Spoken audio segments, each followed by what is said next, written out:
Good morning, everyone. Welcome to today's hearing.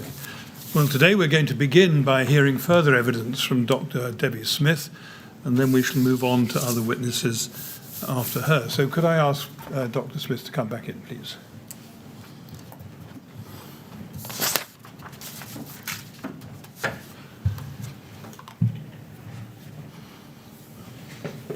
Good morning, Dr. Smith. Good morning. Right, ready to continue? Yes, thank you. Thank you very much. Yes, Mr. Yes, good morning, Mr. Chairman. Good morning, members of the panel. Dr. Smith, good morning to you. Good morning. I'd like now to turn, please, to some internal correspondence in February 2008. BRE 3011323, please.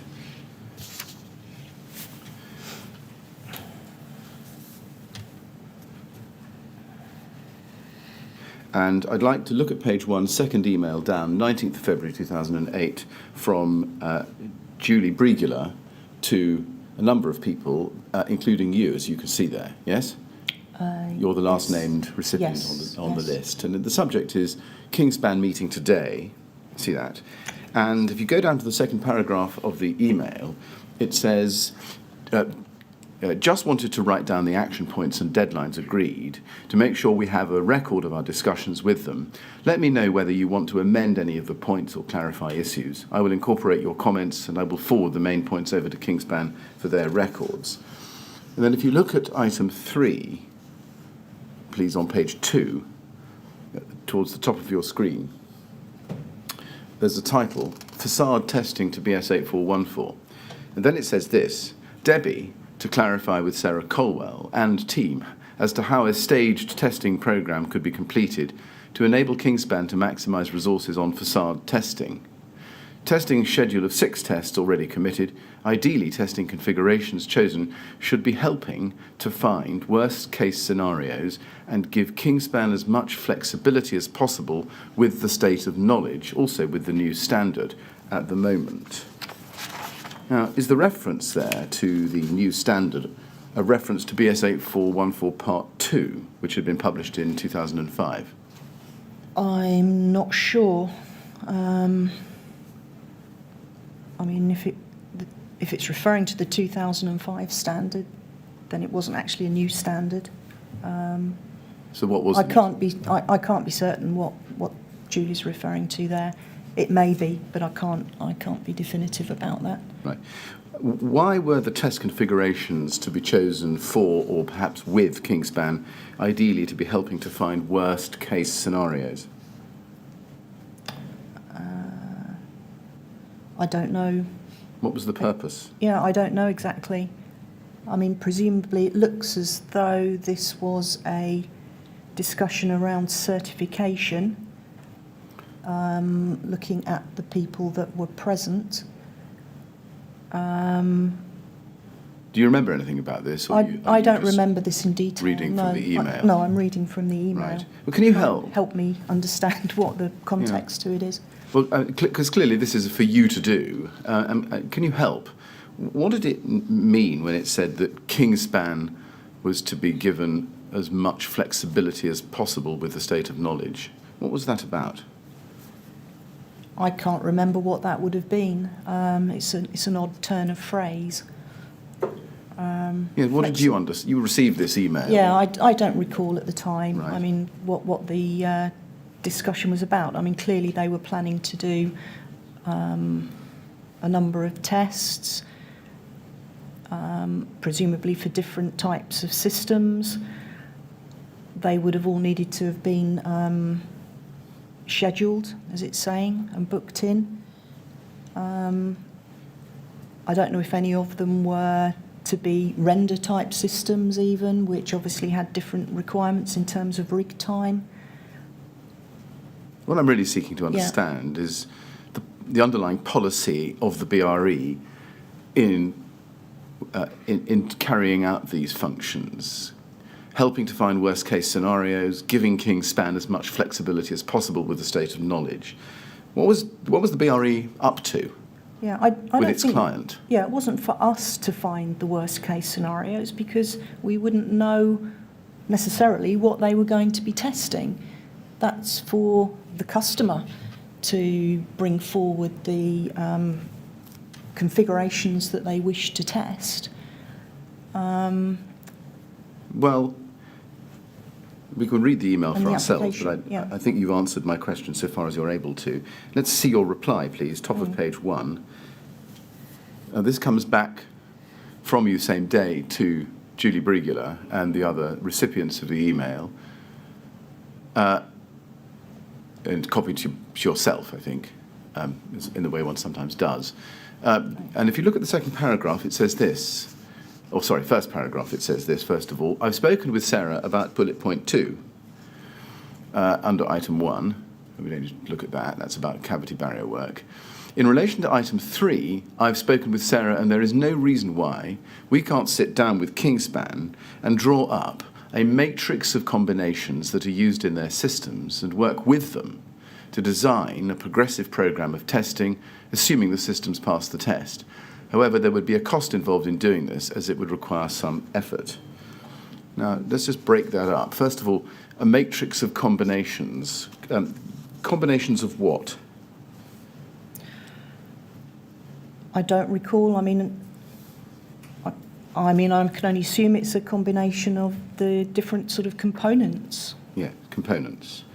What, with the requirements of independence and impartiality, which we've seen at least twice now in your 2014 policy document, but perhaps as they stood in 2008, not be reasons why you shouldn't be collaborating with your client on the matrix of combinations of components in a test and in a progressive program of testing? Yeah, I don't recall this, and obviously I wouldn't have been directly involved in doing this because that was not my area of knowledge.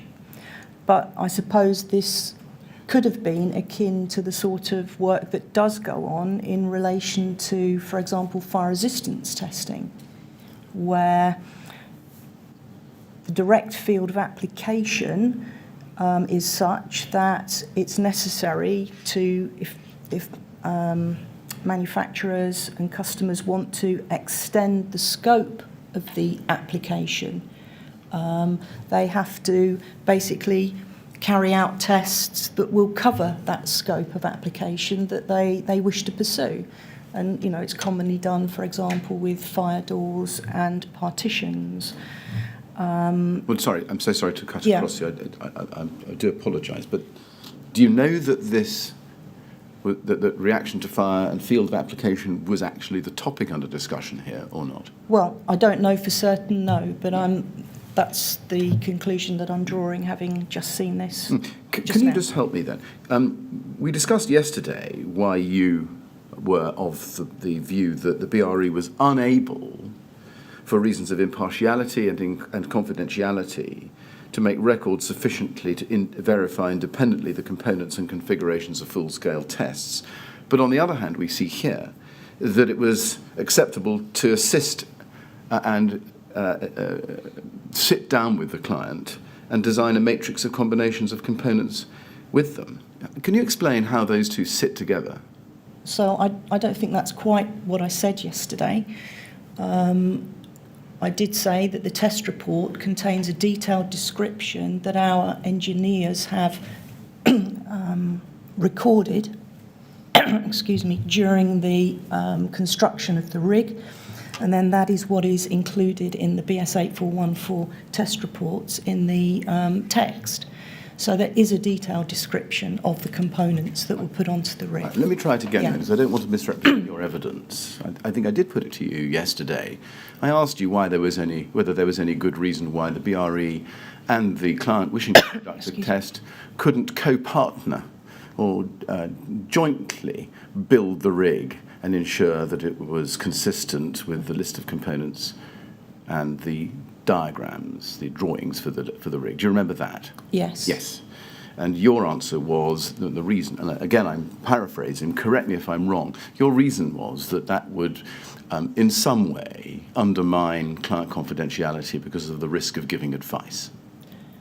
Yes, and Yes. that was in the context of being involved in doing the actual installation on the system, where inadvertently there might be the transfer one person's proprietary knowledge and information to another. Indeed. So Clients. I think we're agreed about what you told us yesterday. Now, can you explain how what you told us yesterday, as we've just discussed, is consistent with the proposal to, quote, sitting down with Kingspan and drawing up a matrix of combinations used in their systems and work with them to design a progressive program of testing? How are those two concepts consistent with each other? Well, I say I can't be definitive about the context of this and what this means, having just seen this morning. However, my impression, sitting here now, is that it seems that this is probably relating to something similar and the process that is gone through with customers in defining a field of application and an extended field of application for their particular systems. Now, in so doing, you are not telling the customers what the systems are that they need to test. They are coming to you and saying, this is what we want to do.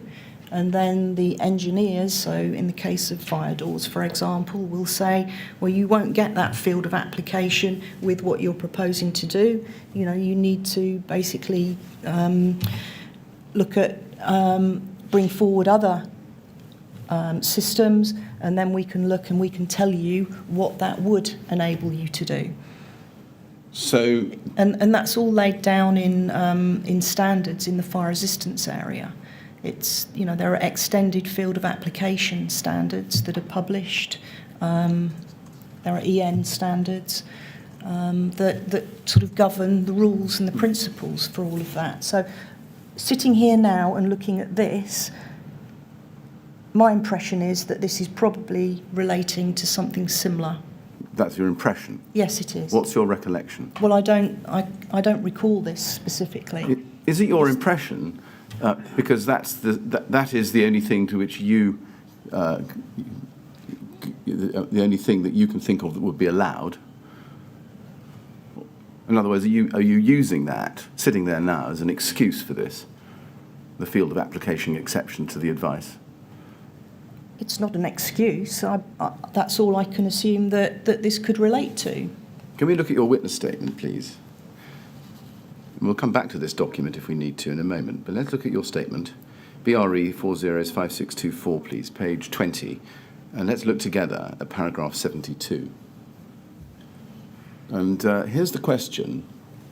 What advice or guidance, if any, does or should the BRE give to test sponsors in respect of the design and installation of test rigs for BS 8414 testing?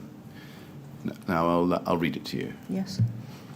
BRE does not and should not give any advice or guidance to test sponsors in relation to the design, specification, procurement, or installation of a cladding system test specimen beyond making the requirements of the standard known to the sponsor.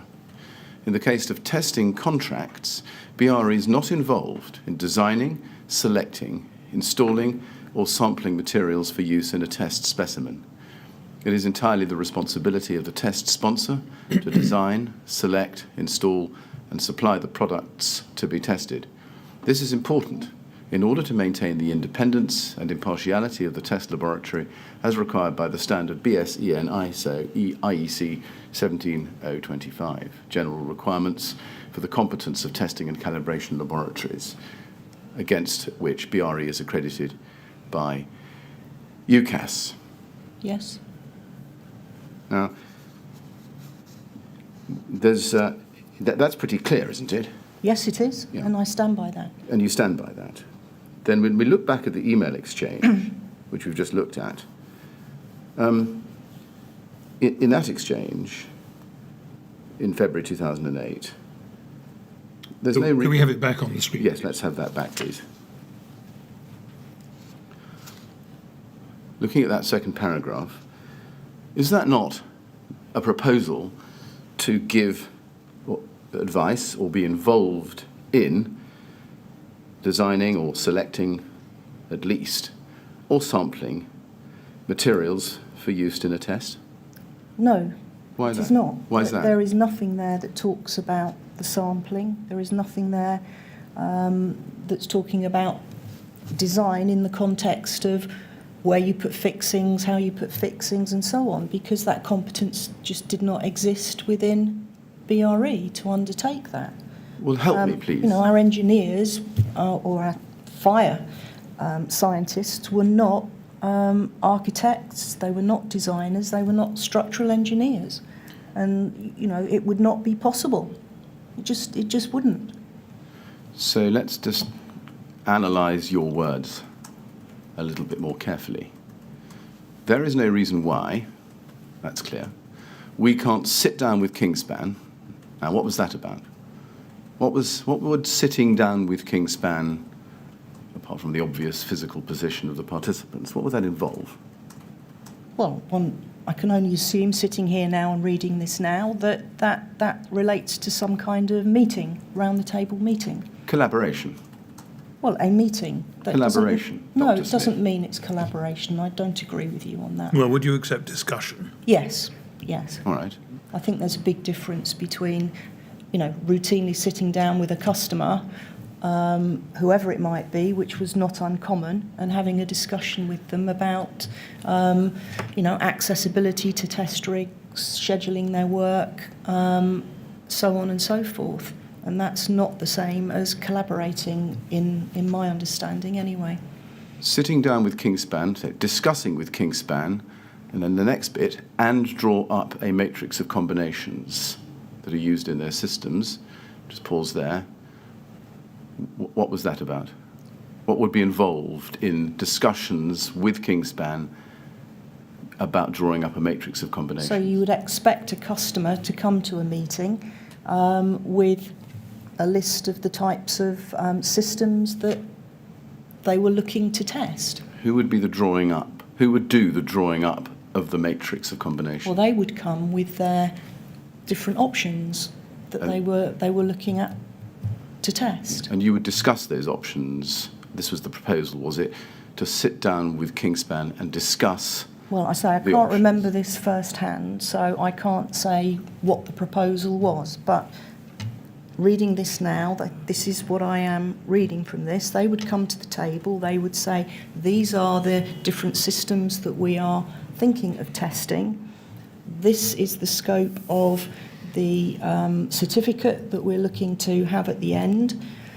And then the people that are expert in these areas would say, well, you're not going to get that scope of application with what you're proposing, or you potentially could, applying field of application rules, and then it would be up to them to decide if that was adequate or whether they actually needed to go away and I'm sorry, I'm bring having anything else difficulty in forward. understanding these references to fields of application because, as I understood it, each BS 8414 test was relevant to the specific combination of materials and structures that were applied in that test. Yes. So it has a very, very limited field of application and is not capable of being extended. Is that right? Well, so the types of extensions that are potentially permissible are if you tested, for example,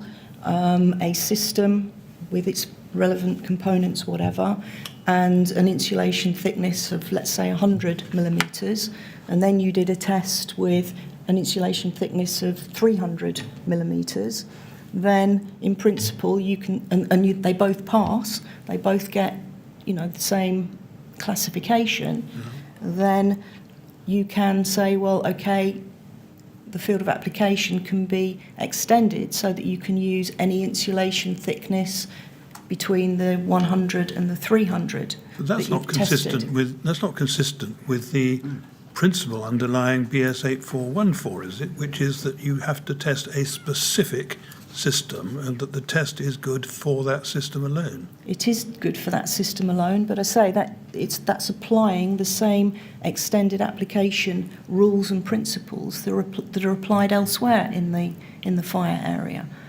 Because you could say the same about fire resistance, you can say the same about reaction to fire. That may or may not be Yes. correct in relation to other types of testing, but from the evidence that we've been hearing, I had reached the conclusion that it's critical in a sense to understanding the nature of the 8414 and BR135 testing method, that it relates only to the specific configuration of the sample tested and cannot be extrapolated to any system with different products of any kind or a different structure of any kind. Yeah. Well, it Is that can't not right? be unless there is test evidence to support that.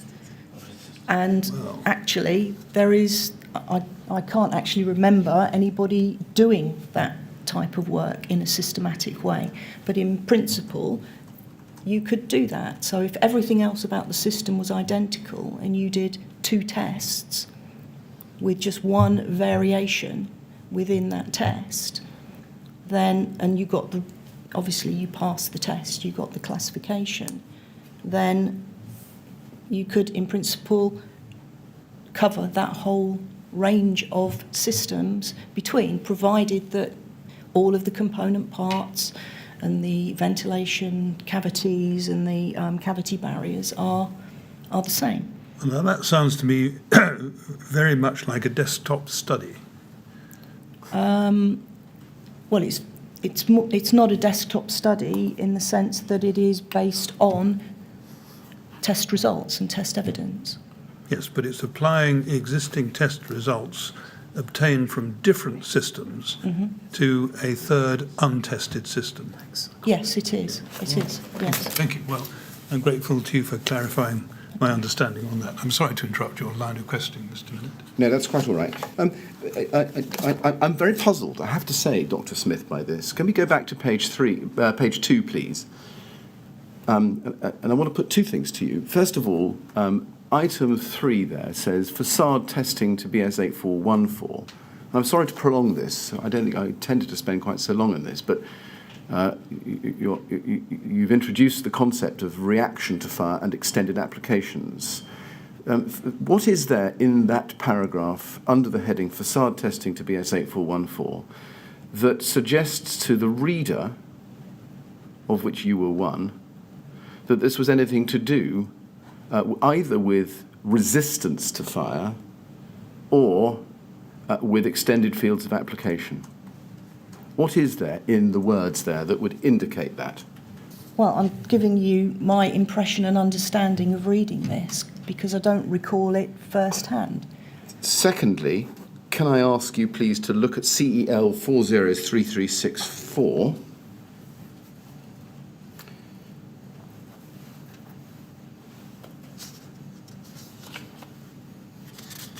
Now, this is the 3rd edition. I know we've jumped forward a few years, but I just want to, because you gave some evidence about this, if we go, please, to, in this document, page, I might as well take Appendix A if we can find it, page 22.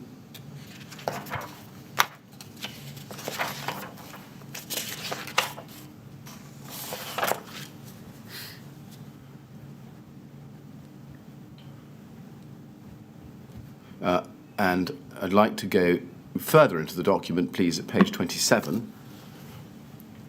And this appears in, we looked at this before in your evidence, it appears in 2 parts.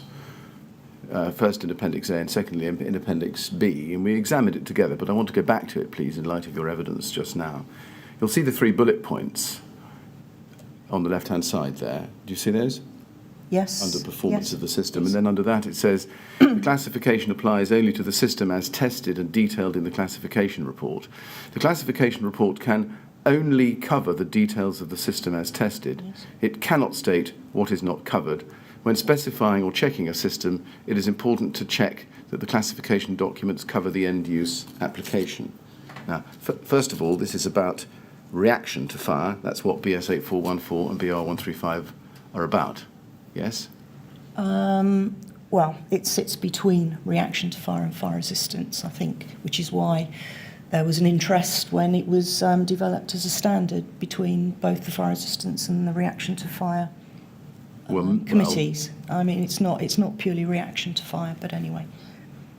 Well, because the structural loading is influences the outcome of the results. Whether it is or it isn't, the classification under 135, which is something referred to, certainly by 2013, in approved document B, Yes. as an alternative route to compliance, can only apply, as it says here, to the system as tested and detailed in the classification report. Now, is that correct or not? Yes. Yes, what's written here is correct. Yes. And there are no exceptions to it that we can see there, Well, are there? not in not in BR 135. No. No. And so the idea that you could take a system to which the classification report applies and then opine on or devise a broader scope of application would be wholly outside the classification under BR 135, wouldn't it? Well, obviously, when that was being talked about, it wasn't this version of BR 135. No, but you accepted in your evidence, I think on Monday, when I put this to you, that even though this paragraph did not appear in the 2003 second edition, nonetheless the principle expressed by this paragraph applied and was known by everybody at the BRE at least to apply. That was your evidence. We can Yes, find to it. my knowledge, that's what is put into the classification reports.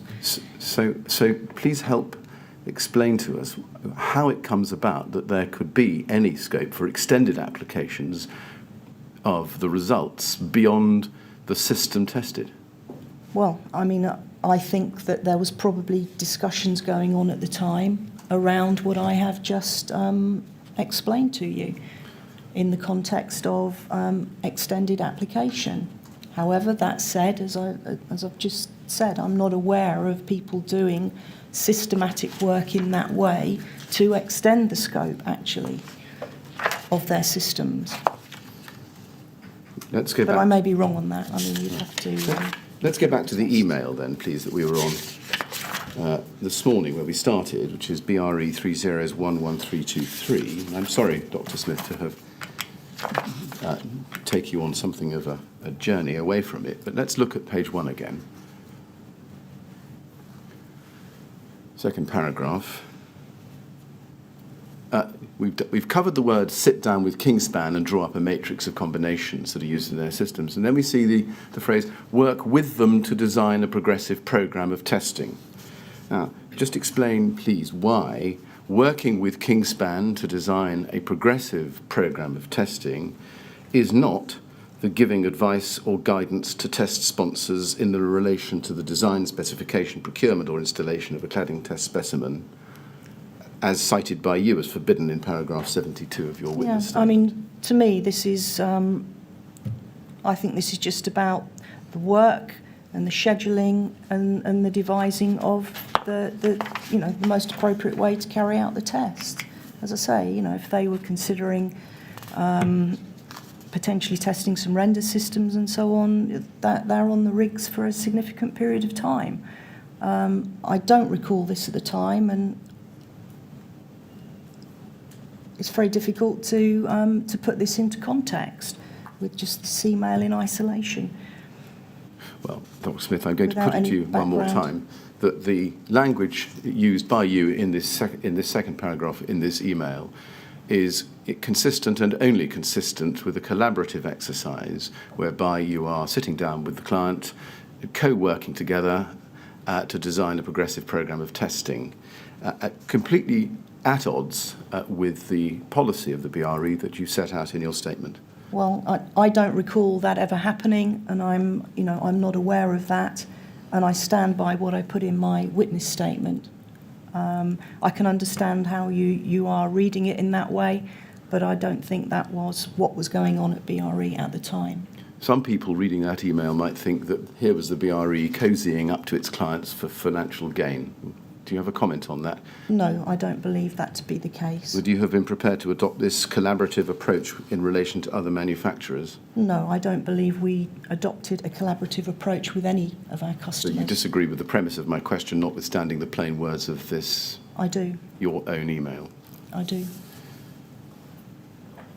Let's go to BRE 30111329, which is a little bit later in the correspondence on this topic from Julie Brigula to you and others. If we go, please, to the top of page 2, and I'm so sorry, can we go back to the beginning? It's my fault entirely. I just want to show you the context. This is an email from Julie Brigula to a number of people, including you, Dr. Smith. Mm-hmm. So you're a direct recipient of this email, not just copied. Forward, Kingspan meeting today. And here is the beginning of the email. Just to remind you where we are with Kingspan, having sent a status report to them today, they do not seem to have a good overview as to what was provided to them so far. Slightly worrying. Below I have marked which actions we've completed and where we are with outstanding bits of work. This week we need to work through the attached table. Would like to be able to compile status by end of this week and forward information to Kingspan beginning of next week. And then I think I don't need the next paragraph. If we then go, please, to page 2, we can see item 3, facade testing to be S8414. And under that, there's the bullet point we've been studying before. That was on page 2 of the original email we looked at earlier this morning. And then in red, it looks like Julie Brigula's text as an addition. Thanks, Debbie, for clarifying with Sarah and team that this is possible. Suggested to Kingspan that I could set up a meeting for us all to find out how we are going to go about this. They will provide dates and I will try to liaise with you to find the best way forward. Slightly worried that testing is ongoing now, we might miss the chance to influence in any major way. So timing will be crucial. Debbie, if you think this can be dealt with via correspondence even better, please let me know how best to proceed. Now, could you tell us about the discussions that you had with Sarah Colwell and team to clarify that this was possible? I can't recollect this, and I'm not really aware that that this was pursued. Well, who was on the team? Who was on Sarah's team? You clarified something with Sarah and team. Yes, I don't know who Sarah would have discussed this with. Did either you, or to your knowledge, Sarah Colwell, from what you could see, give any consideration to matters of impartiality or the need not to give advice during these discussions? Well, as I say, I can't recollect any time when BRE has provided advice within that context. And I also can't recollect that this work actually went forwards. What did you understand Julie Brigula to mean by slightly worried that testing is ongoing now and here are the words, we might miss the chance to influence in any major way? What did you understand her to mean by that? I don't know what I understood that to mean at the time. And if testing was already underway, then they were already bringing what they wanted to test to the table and doing the work in any case. What was the BRE's interest in influencing the testing programme, whether in a major way or at all? Yeah, I don't think we would have been particularly influencing it. As I say, the only context that I can offer that this might have been relating to would have been related to field of application, because this is, as I said earlier, judging from the recipients, etc., about certification of products and systems, rather than just testing and classification.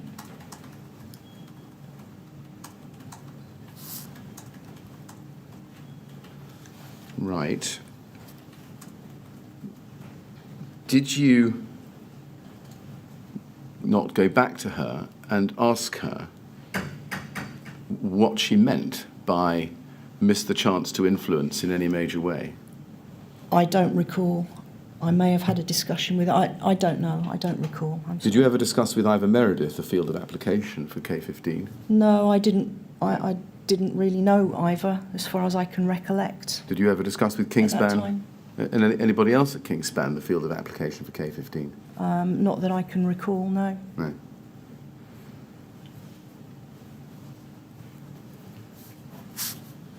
Had you read any BBA certificate for K15 at any time before June 2017? Don't recall having done so, no. Why is the BRE here at this time, February 2008, wishing to influence the testing at all? Yeah, I don't know what that relates to. I mean, as I say, this was a certification project, so I too, I think, would have been slightly worried that testing was ongoing, because for certification you need to have an audit trail back to the products that are incorporated within the systems. So if testing was ongoing and it hadn't been subject to appropriate audit or whatever, that would have been an issue. In fairness to you, I should ask you, if you go to the top of page 1, who the individuals are other than you. Mm-hmm. Paul Sims and Roger Sadgrove and David Richardson. What was their role? So they worked in the construction division at BRE, and certainly I think both Paul Sims and Roger Sadgrove were construction experts, but also I think at the time working in the certification area.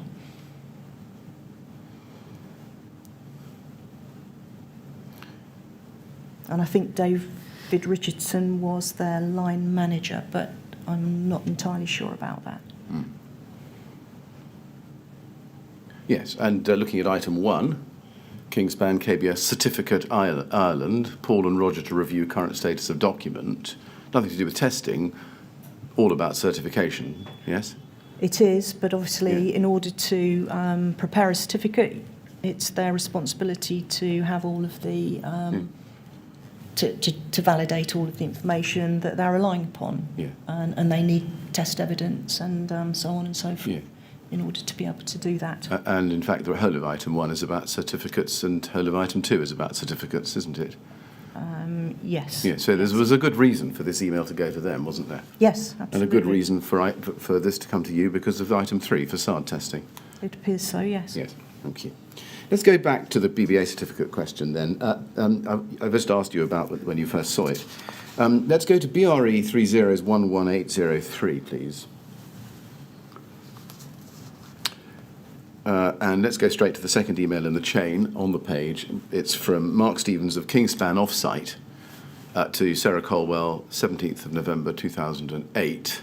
And you can see from the top email on the page that it came to you under the heading, under the flag, could we discuss on Wednesday before I respond.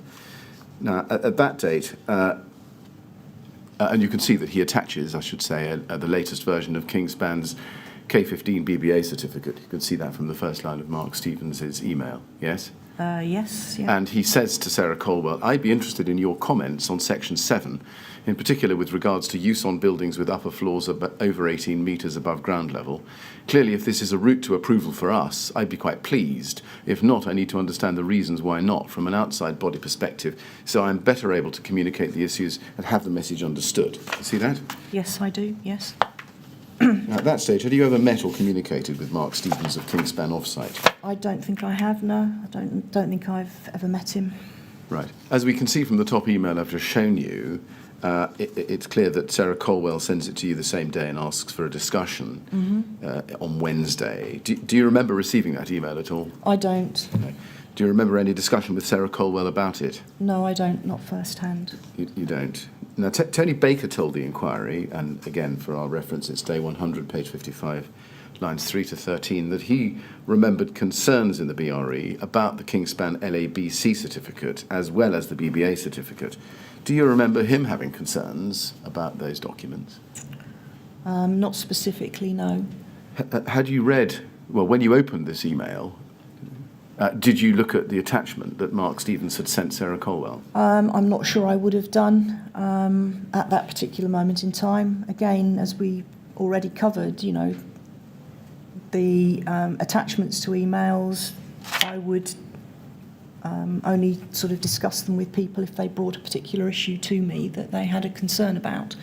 I mean, you can't read voluminous quantities of everything. No. You just have to rely on what is brought to you and discussed. Isn't this a good example of that? Sarah Colwell receiving a message from... Potentially, but Well, can I just Sorry. finish the question, please? Thank you. Isn't this a good example of that? Here is Mark Stevens, of an existing client of BRE, sending Sarah Colwell a document and asking for specific technical advice on it. She sends this to you because she wants your assistance before she responds. Is there any reason at all why you wouldn't have opened the attachment and looked at the BBA certificate that Mr. Stevens had sent her? Yeah, I mean, the reasons may be that, I was dealing with other things at the time. So, there were very many things going on at BRE in the areas that I was responsible for, aside from BS 8414. So, unless people actually come to you and say there's a particular issue I need to discuss with this in relation to that and explain their concerns to you, I mean, I did not have capacity to read absolutely everything that landed in my inbox. But you've told us your way of working, and you just said unless people actually come to you and say there's a particular issue I need to discuss with you.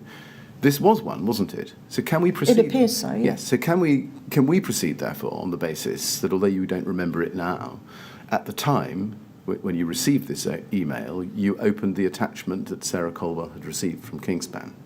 Can we proceed on that basis? Well, I don't recollect it specifically, but I received the email. Thank you. Let's look at the certificate which was attached. It's BRE 3011804. And you can see from the first page that it relates to K15. Yes. And I wonder if this might trigger a recollection. Product scope and summary of certificate.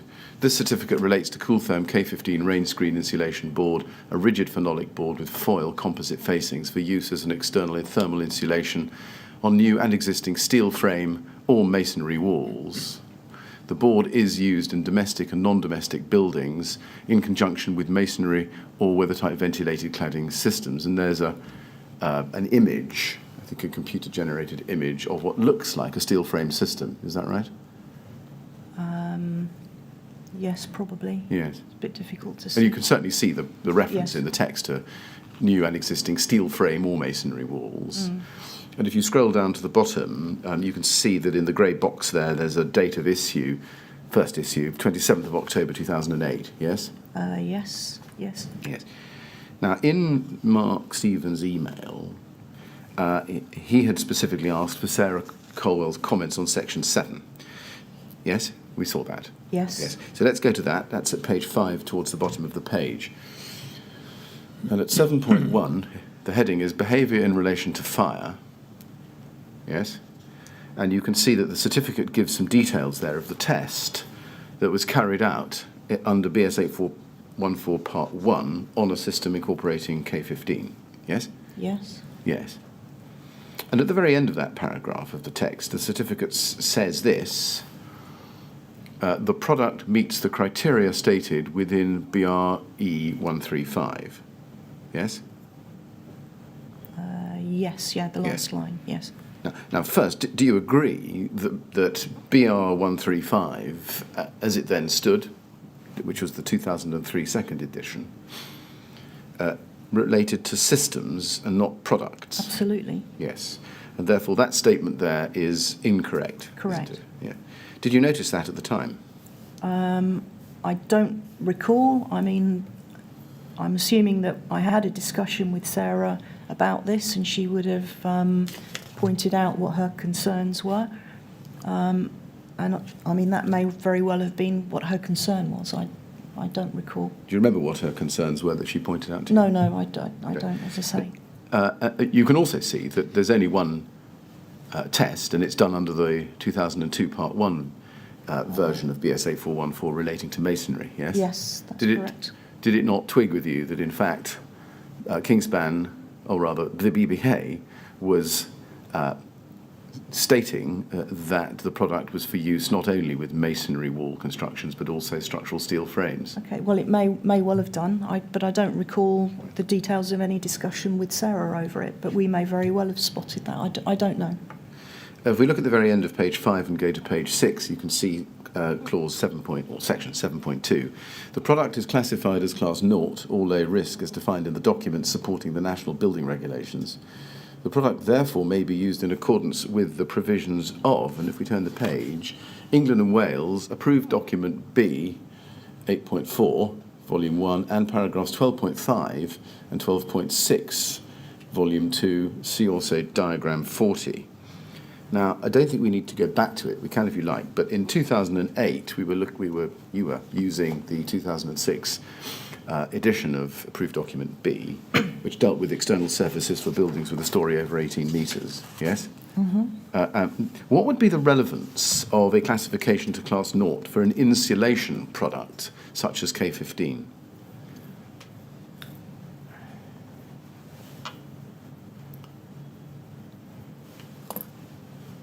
Sorry, I'm not following where it says that Class O. It's at the foot of the. You're right. At the foot of page 5, and also top of page 6. Foot of page 5. The product is classified as class 0. Yes. Yes. And therefore may be used in accordance with. If we flip back to page 6, approved document B, etc., etc. There's a reference to 12.6 there. And diagram 40, yes?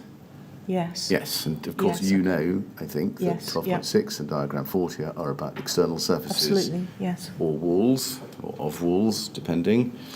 And class 0 is class 0. Now, my question, again, what was the relevance of a classification to class 0 of an insulation product such as K15? Well, within this context here, it wasn't relevant. No. And K15 would never be used as an external surface on a building, would it? You don't put. Shouldn't be, no. Well, you don't put insulation. No, it shouldn't be. Phenolic insulation as the external No. product. No. Do you agree, on its face, that the clear implication of this wording was that K15 was suitable for use above 18 metres? I suppose taken with the BS 8414 result, that is what they were seeking to achieve. Yes.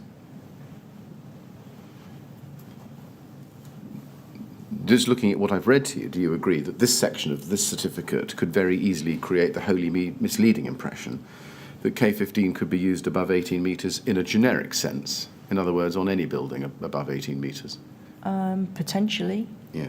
Did you pick that up at the time? I'm not sure. I don't recall whether we did or not. It would have been quite a moment to realise that that is what K15 was claiming through the BBA for its product, wouldn't it?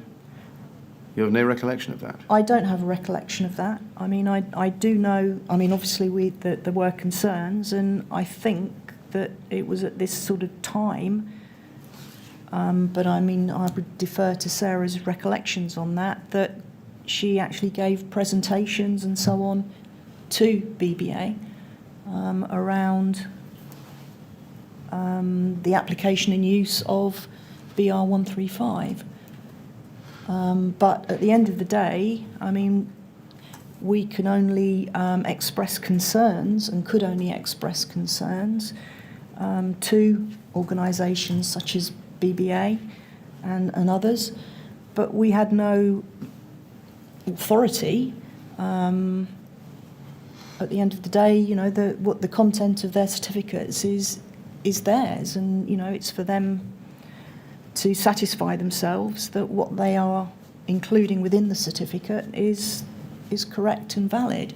Right. So, you know, you can make a representation to them, you can explain, you know, what flag a concern, which I suspect probably is what happened as a consequence of the contact from Sarah. But the way that they respond to that is beyond our control. Well, that's a statement of as of your belief. What I want to know is, did you have a conversation with Sarah Colwell at the time about these manifest defects in this BBA certificate? I don't recall. Right. I can't say. Now, Sarah Colwell told us, day 233, page 25 through to 33, that she met with George Lee about section 7.1 of the certificate on the 22nd of December 2008. She told us that she discussed that with him, didn't turn the page, and didn't follow up with the BBA at any time after that. And my question for you, Dr. Smith, is what, if anything, did you know about that meeting? I don't recall. I mean, if you say that is what happened, then that would have been the outcome of the discussion that I had with Sarah, inevitably, because you saw the email where she was saying, can we discuss this? So Right. Piecing the bits of the jigsaw together as presented, it appears that we would have had a meeting, and then she went and spoke to BBA about the concerns that we had observed. Well, no, she didn't. That's the point. I thought you said she did talk to him about 7.1. She didn't follow up with the BBA. I thought you said she met with George Lee. Well, we Sorry. can look at the transcript ourselves, Dr. Smith. I'm putting to you the gist of her evidence. Let me ask you in a slightly different way then. Can you remember either you or Sarah Colwell following up with the BBA at any time after having seen the certificate and pointing out to them the errors in it? Not to follow it up beyond that, no. No. Is it right that you had a reasonably cordial working relationship with the BBA? You had people you could talk to there if you wanted to. Well, not particularly, no. I mean, I think there were one or two points of contact with BBA, but we didn't have a relationship with BBA at all. Right. So you don't know anything about the BBA contacting Sarah Colwell for particular advice about the contents of certificates? I think they did contact her from time to time, but it wasn't a regular relationship, and there was no there wasn't regular meetings or anything like that. It was a very ad hoc relationship, and I think they got the vast majority of their fire input from elsewhere, not from BRE.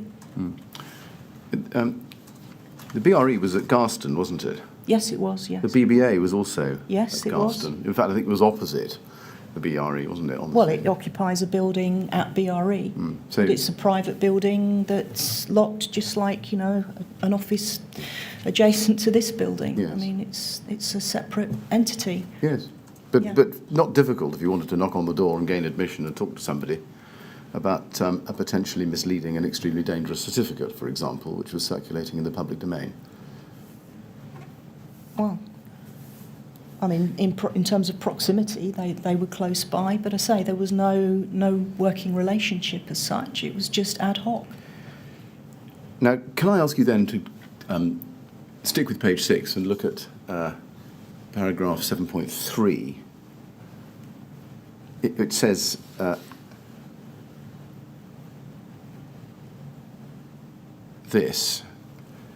in buildings with a floor more than 18 metres above ground level, advice should be sought from the certificate holder. When you, and I'm making allowances for your recollection, Dr. Smith, of course, but when you looked at the certificate, assuming you read it, were you not struck by that clause? Not particularly. I don't think I would have been. Why? What's the concern? Is it something you've ever seen before? Go back to the manufacturer and seek advice where you're dealing with a building with a floor more than 18 metres Yeah, above. I don't think it's that unusual in these types of certificates from BBA. Right. So is your evidence that you'd seen that kind of statement in a BBA certificate before this one? I can't be definitive about that, but it's not, as I sit here today, it's not something that is unique, I think, to this certificate. Now, go back to your statement please, at page 29, paragraph 107. You say there,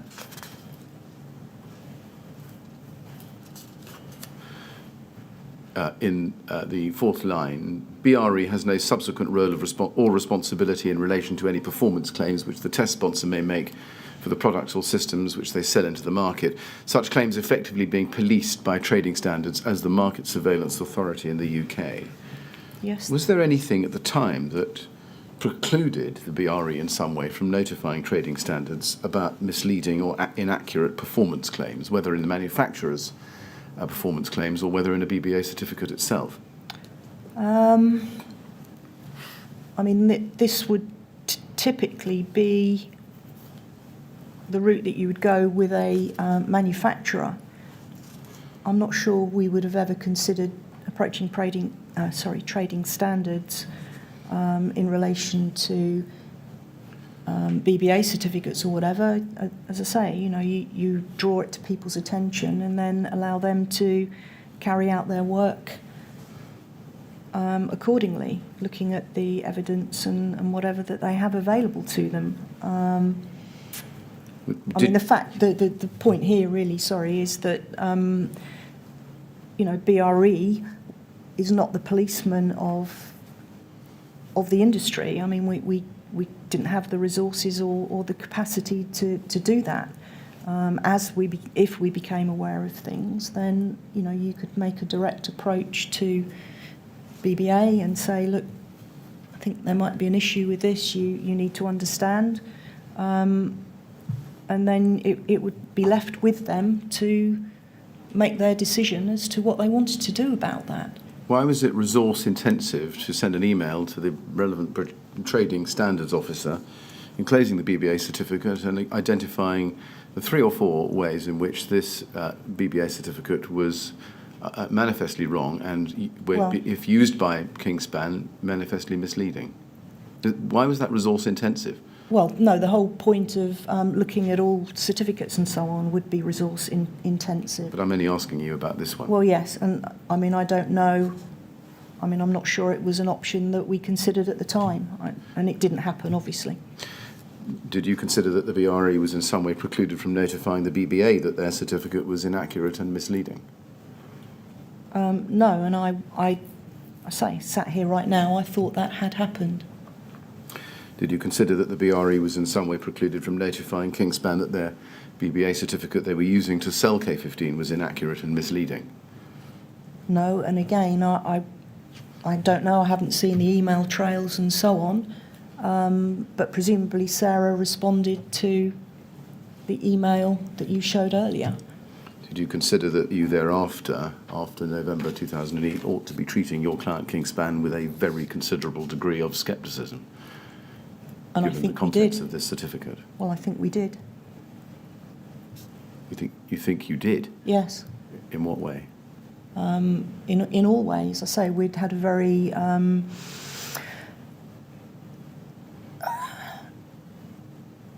we considered all of the insulation industry to be needed to be treated carefully and sceptically. But you still continued to sit down with them, work with them, and take their money? In the same way that you do with any customer. It doesn't mean that you can't work with somebody if you're applying the right rules and principles around the work that you undertake. And, I mean, it was my belief that we were acting properly and appropriately and independently and impartially in every piece of work that we undertook. And obviously, if you undertake a test for somebody, then of course they've got to pay for it. I mean, you can't afford to do testing for free for people. And actually, if you did, I mean, that would demonstrate a lack of impartiality anyway. So, I mean, the whole thing is bound up with those principles, and I have no evidence or belief that BRE deviated from those principles. Can we just go back to Mr. Stevens' email, please, which is at BRE 3011803. where what he asks for is Sarah Colwell's view in the second line, in particular with regards to use on buildings with upper floors over 18 metres ground level. Clearly, if this is a route to approval for us, I would be quite pleased. Now, I showed you clause 7.3, the provision that said for buildings over 18 metres, seek the advice of the manufacturer.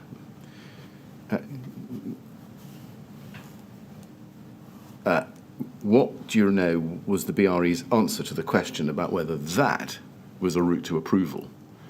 Have you got a response from Sarah to Mr. Stevens? Well, that's why I'm asking you. You see, do you know? Rather than asking me about what's in the documents, Dr. Smith, I mean, do you know from your own knowledge sitting there? No, that's what I'm after. Okay. If there was a document, I'd be putting it to you. Okay, see? so I don't know. So this works. Right, you don't? No. Do you accept as a general proposition that the BRE ought to have gone back to Kingspan and told them that merely getting Kingspan's approval was not a route to approval covered by approved document B? Yeah, I mean, I don't know what happened as a consequence of this email, so I can't really comment. Let's go to 2009, please. BRE 403313. This is another series of internal emails from May 2009. Now, I'm sorry to say it's a fairly long chain, but I don't think we need to look at all of it. We can certainly look at more of it that I intend to show you if you like. But can we start on page 3? And we find there an email of the 11th of May 2009 from Sarah Colwell to you and John Raybould at 10:50 in the morning, copying in Stephen Howard and Tony Baker. Yes? Yes. Yes. Right. Who is John Raybould? John Raybould is the manager of the BRE North East facility up in Middlesbrough. Right.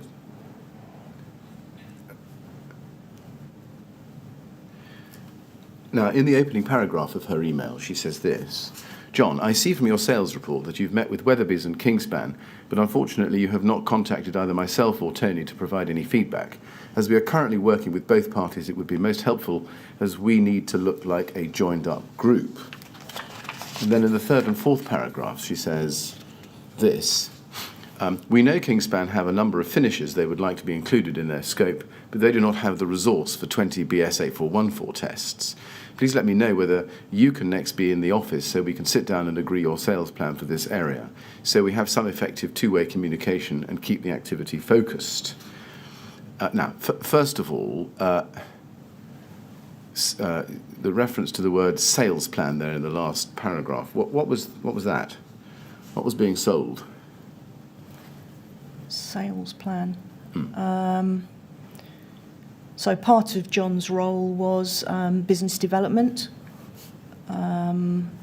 So he would be selling the services that he had available to him up in BRE North East, which might be some included things such as sandwich panel testing for LPCB approval. Right. And also intumescent coatings, the steel preparation areas up there. They didn't actually do testing of intumescent coatings up there, but the preparation for testing. Yes, thank you. Now let's you've noted the words in the third paragraph that Kingspan have a number of finishes that they'd like to be included in their scope, but do not have the resource for 20 BS8414 tests. Then if we go up to page 2 of the email chain, we can see John Raybould's response on the 11th of May, same day, back to Sarah Colwell and Stephen Howard, copied to you, subject Weatherby and Kingspan, yes, if you look at the second paragraph under the heading Weatherby, he writes as follows: No mention of panel lock. I briefly discussed his teaming with panel block.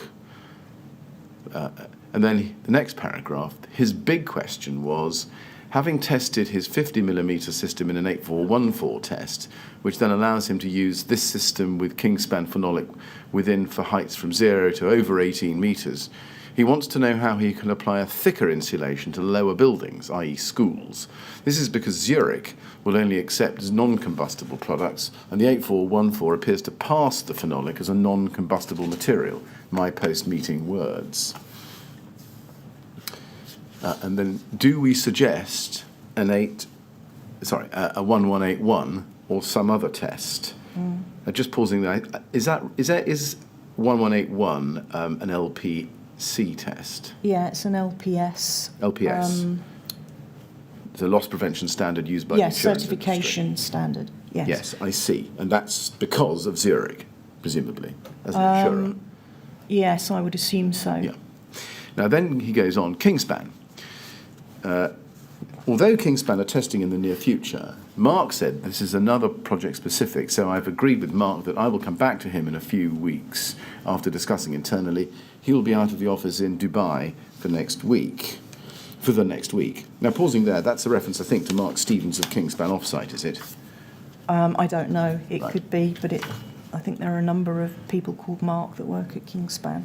That may very well be. Now, it goes on. The guidelines I want to ask you all are, and then there's some questions. If we test thick and thin insulation with no other changes, can we accept any insulation thickness within that range? Can we decide what cavity space would be the worst so that they can carry out the thick and thin test with the worst cavity? We know that fire seals are critical, both type and position, so initially we were unsure as to what to offer, as any guidance re differing floor heights. I would like to give some more definite options. We know that spontaneous ignition of the insulation above a fire break is critical to its success or failure, so is there any way we can access the 20 to 30 outer systems in a more technical manner? We know it's either fire breaking through the outer barrier or the radiative heat coming through and igniting the insulation surface. So we could carry out some small-scale sorting tests using both resistance type tests, but adding some heat flux meters to try to better understand which systems are prone to letting a lot of heat through. This would help us group the outer systems into, say, 3 groups, and through those 3 into full-scale tests to hopefully confirm our guidelines. This is as far as my defining guidelines went, as I really need to talk to people at base to consider more sorting options. Now, what were those defining guidelines? What were they? I don't know. I mean,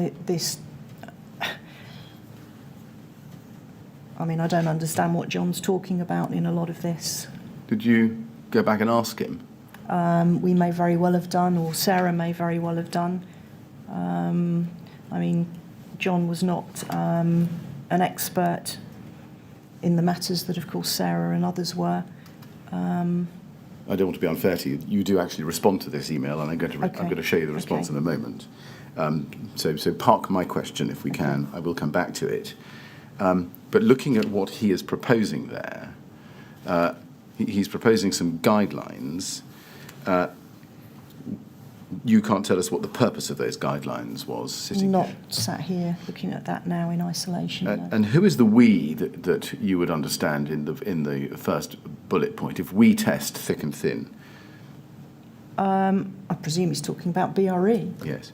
And are these attempts on the part of BRE to put in place some sort of field application parameters for Kingspan? It looks as if that is the case. I hadn't seen this, but this is what I was sort of alluding to earlier. Now, just looking at it, would it be fair to say that John Raybould here is trying to understand how to arrange test rigs for Kingspan in a way that would give those tests the best chance of success? For example, by pre-testing some of the components by small-scale tests. Yeah, I don't know what he's trying to do, to be honest. Right. We know that there's no correlation from one to the other, so Right. the usefulness of it, I can't comment. Right. And there's a post-meeting note Yeah. that Yeah, there's a post-meeting note. I'm not siding with either party at the moment, but two things are for sure. One, Kingspan have 30 different systems, of which they know they will have to test 10 to 20 to get them all through, but would like to do it as cost-effective as possible. This is still a lot of money to spend. Two, Kingspan is of the opinion that we are not coordinating this package of work and that they are being left floundering without any real guidance other than keep testing and then we will offer application guidance. And then if we turn the page, please, to page 3, I did suggest to Mark that I would coordinate, pull together these activities of the package programme like I did in the old resistance package without stopping the existing direct contact between various parties. Now, first of all, siding with either party, in what did you understand he was not siding? What was the division? I don't know. And I don't know what parties he's referring to. Well, maybe he was referring to Kingspan on the one hand and BRE on the other. Is that the way you might have understood it at the time, doing the best you can? I don't know. I mean, I don't know why he would side with Kingspan or BRE. I mean, he was a BRE employee, so right. It's very odd. Right.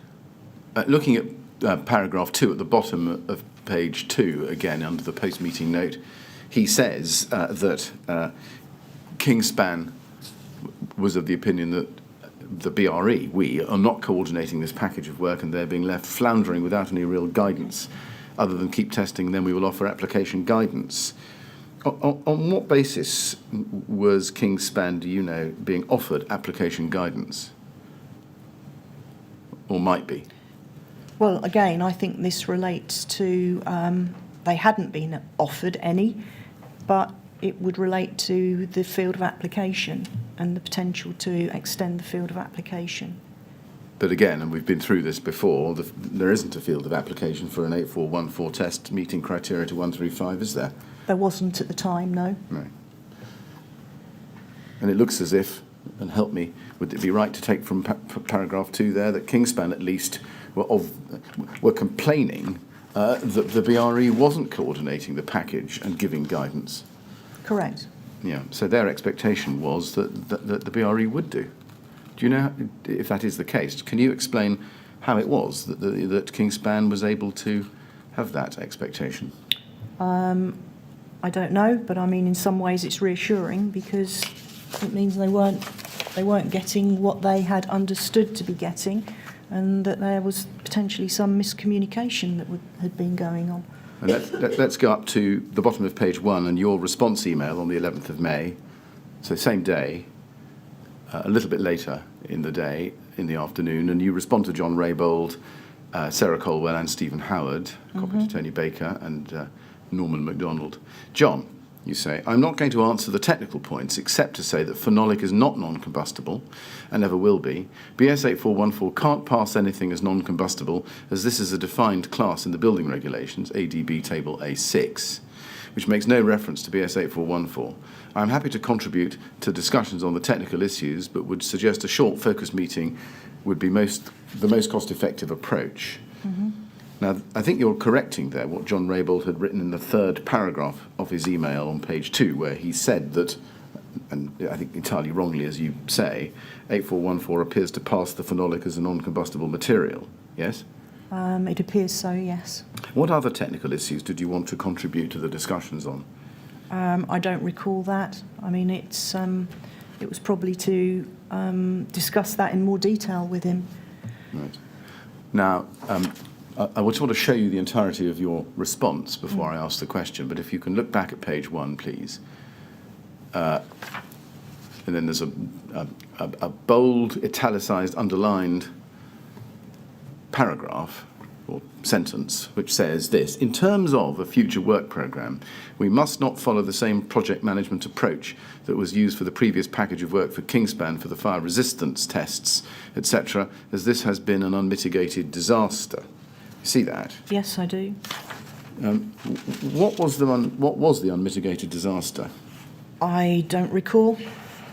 I mean, reading the next bit, it says they've not paid for some of the work. So but I don't know. Right, so an unmitigated commercial disaster for BRE rather than an unmitigated technical disaster. Well, that may have been wrapped up in it. I don't know.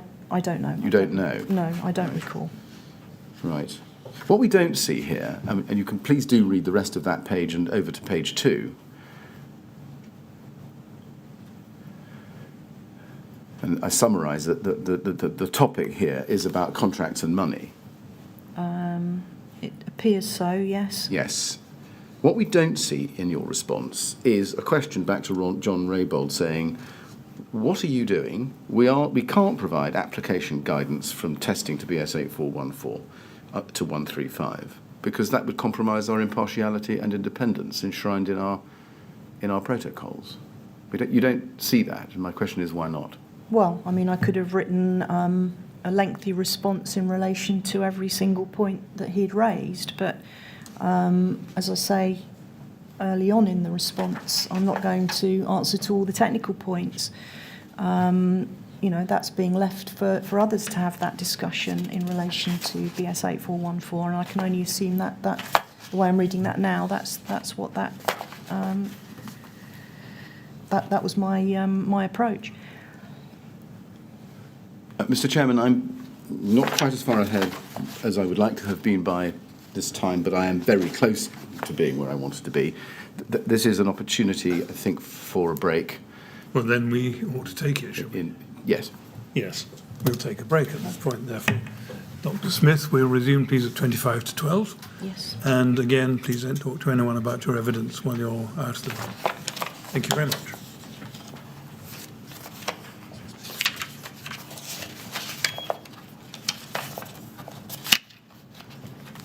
Thank you, Mr. Willett. 25 to 12, please.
Would you ask Dr. Smith to come back in, please?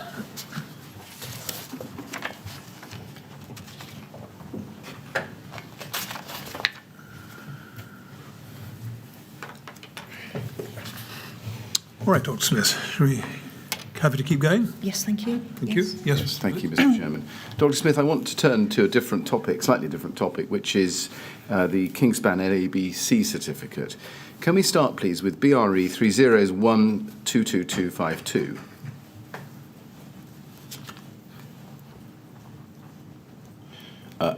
This is another internal exchange of emails, slightly later in May 2009. And if you look at the second email down on the page, you can see that this is an email from John Raybould to Tony Baker, Sarah Colwell and Stephen Howard, copy to you. Cladding test, LABC assessments is the subject. Hi folks, it says, I've managed to get an LABC certificate from Hertfordshire that says that the Kingspan K15 insulation can be used in a mixture of insulation thicknesses, masonry or steel frame substrates, a minimum cavity gap of 50 millimetres with a range of rain screen claddings. I'm sure that this will have been sent to us officially by Kingspan when Mark Stevens gets back from the Middle East.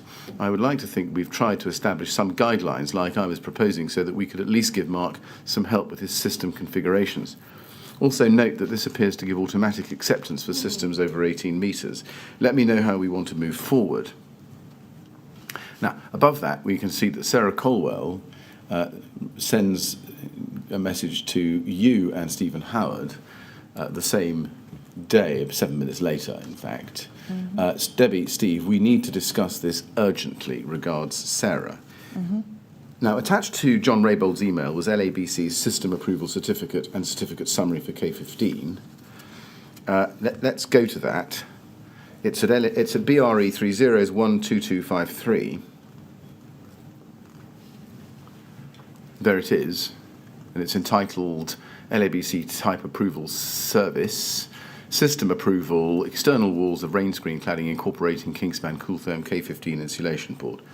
My first question is, when you got the email or got the message from Sarah Colwell 7 minutes later, did you open the attachment and read this document?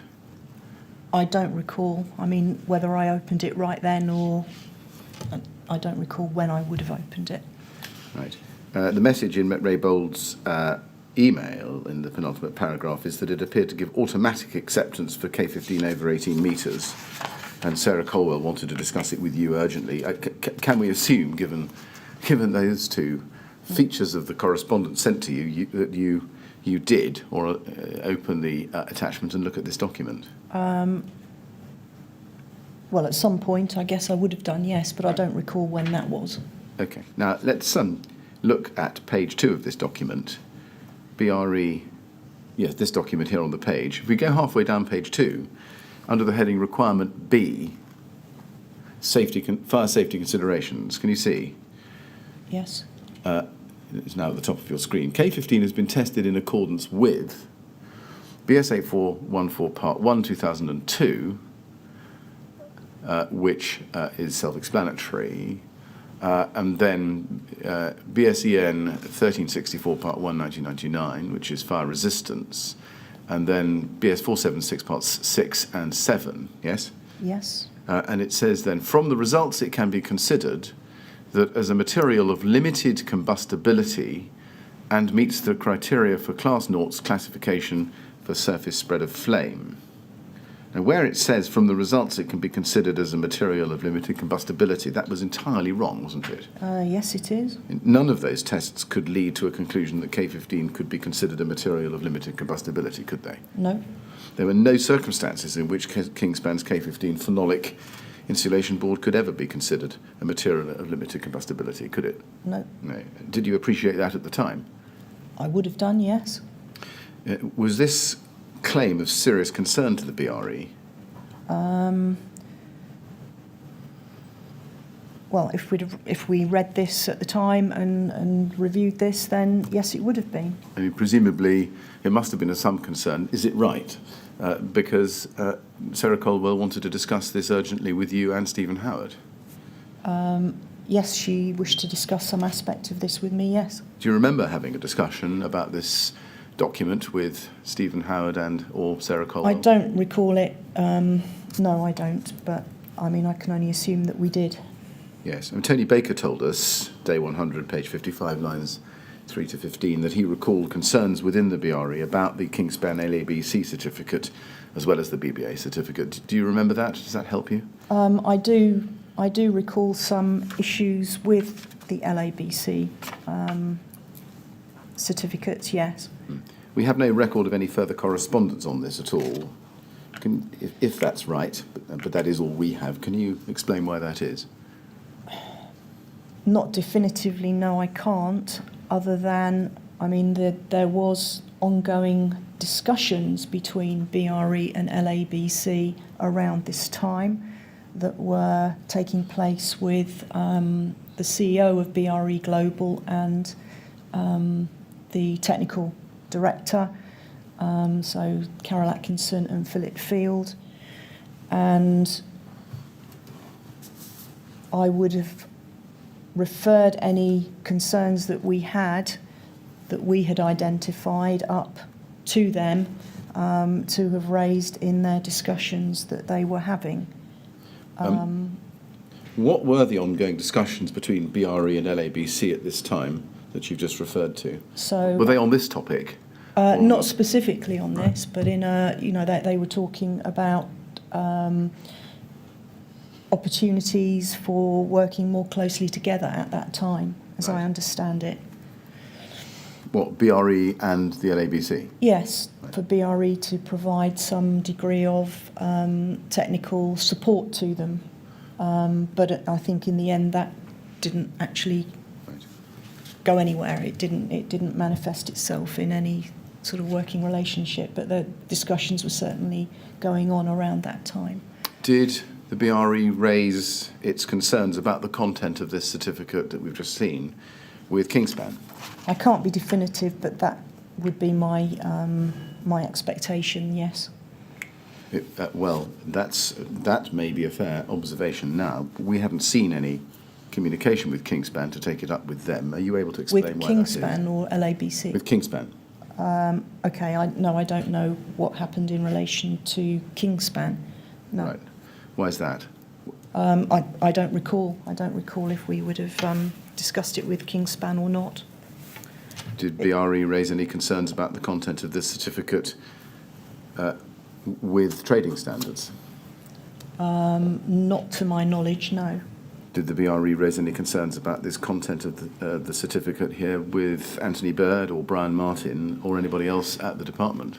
I think the department were probably aware of this, but you can explore that directly with them. That is entirely something we can do. But what is the basis for your evidence that you think the department were probably aware of this? Why do you say that? I think that there were, as you said earlier, there were concerns around the claims that were being made in relation to just the insulation in isolation at that time. Who had those concerns? Who in government had those concerns? I think it was an industry concern. Well, I'm asking about government. Okay, well, I can't be specific about that, but I think people were aware that there were some misleading claims that were being made, and I think this is probably around the time as well that advertising standards were also looking at this. Can you be specific about who you mean by people? People were aware. What kind of people? Well, I say in the department at the time it would have been probably Anthony Burd. Right. But he certainly was in the department at the time. Do you remember a specific instance sitting here now which you can recall which could tell us that Anthony Burd knew that Kingspan were relying on this certificate in order to sell K15? No, I can't. No, not a specific instance. And what about others in the industry?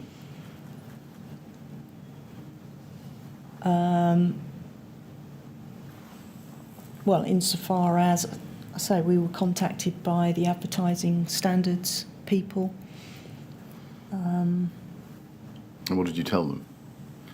I think I've already reported that. They were asking about definitions of limited combustibility and non-combustible and those things, which, I mean, they didn't mention, and I said that in my statement, to my recollection, any particular company. But, I mean, it's kind of, when you see this written here like this now, I think it's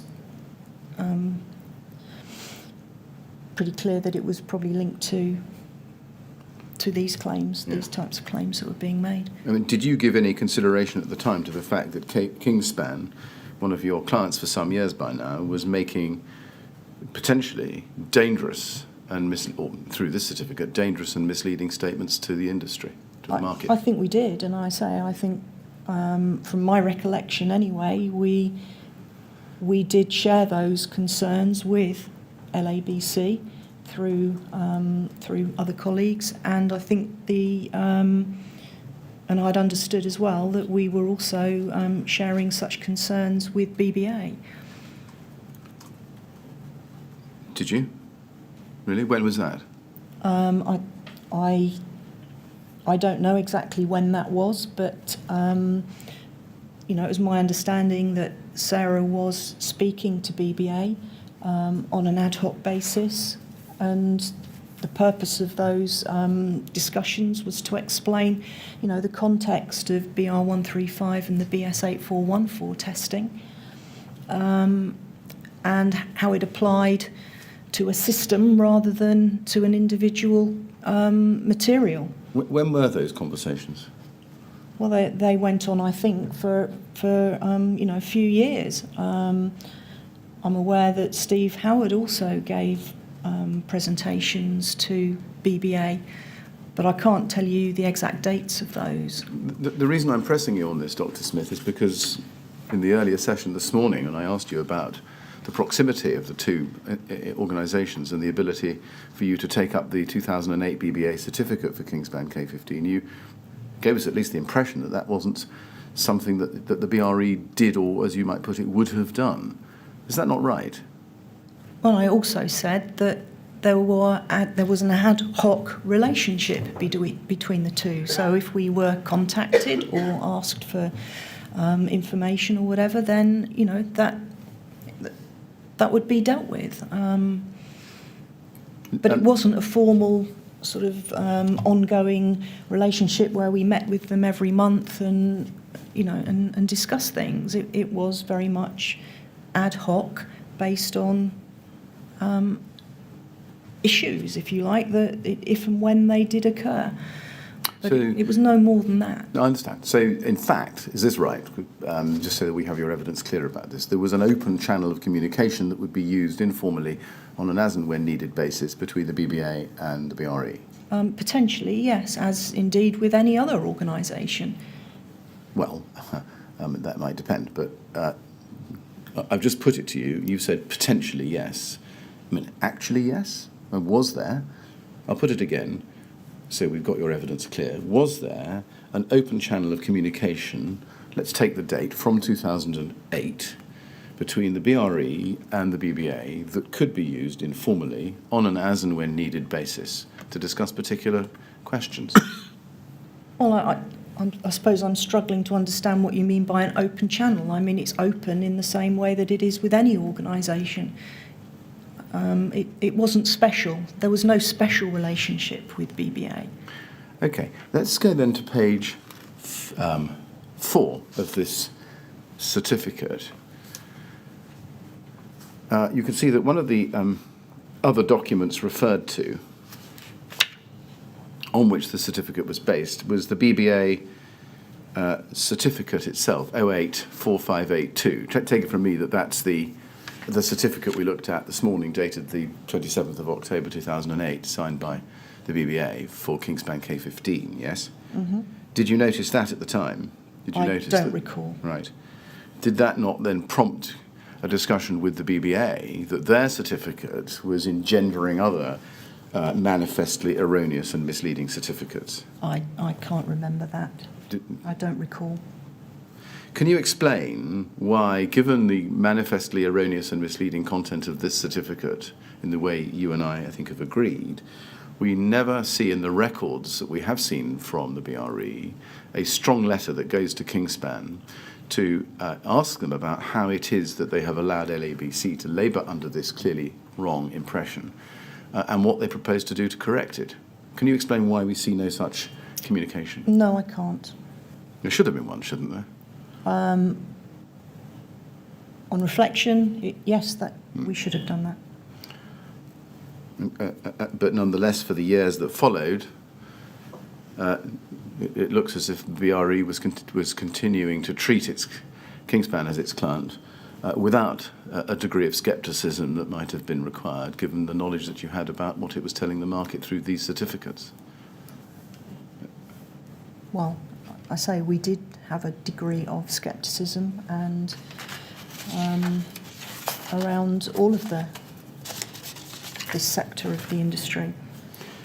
I'd like to move next to some questions about the testing carried out by Kingspan at BRE in 2014 under BS 8414 Part 2. Now, by 2014, or perhaps in 2014, Dr. Smith, what was your role in relation to testing to BS 8414? 2014. Yes. And particularly... So I was heading up the fire and security area at BRE at that point. So I was the director for, I think, BRE Fire and Security. Did that have any role in relation to testing? Testing Yes. to BS 8414? Yes, it would have done. So Yes. that would have sat under there with all of the other testing areas that came under BRE Fire and Security. Yeah. So security testing and...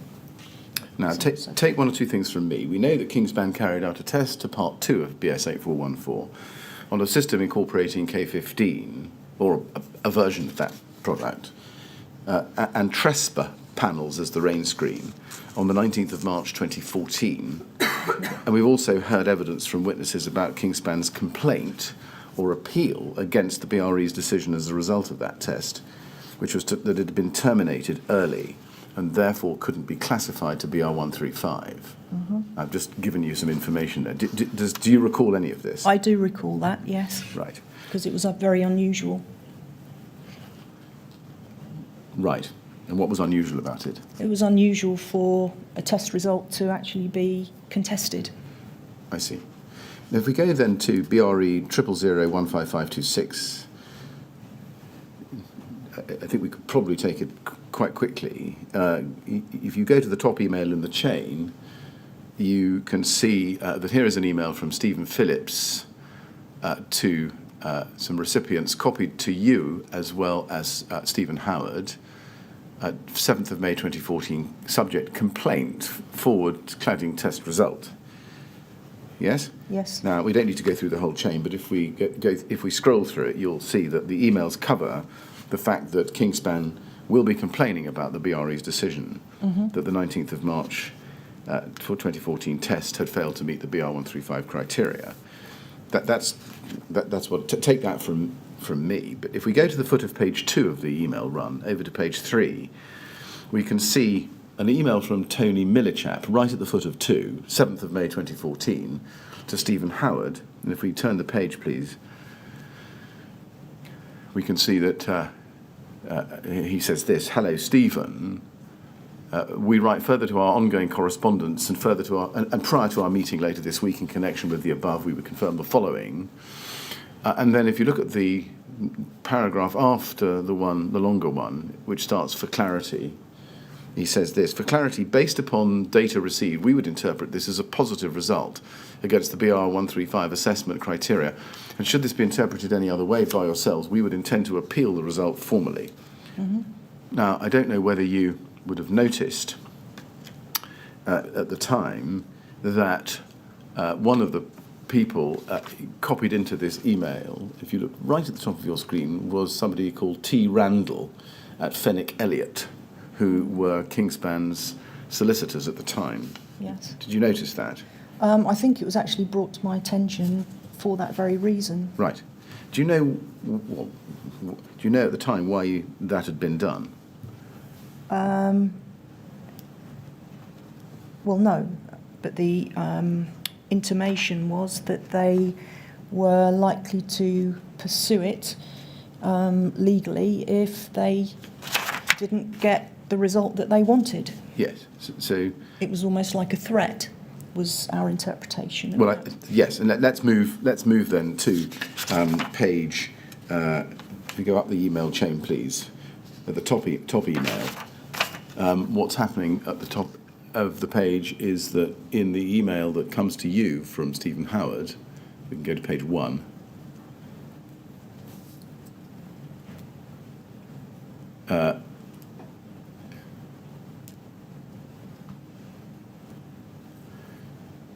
If you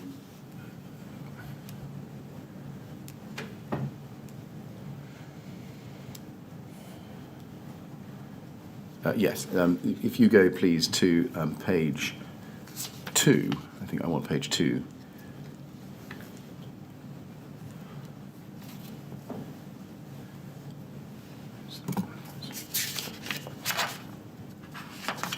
Forgive me, I need to show you a different email chain, in fact. This is at BRE 30155592.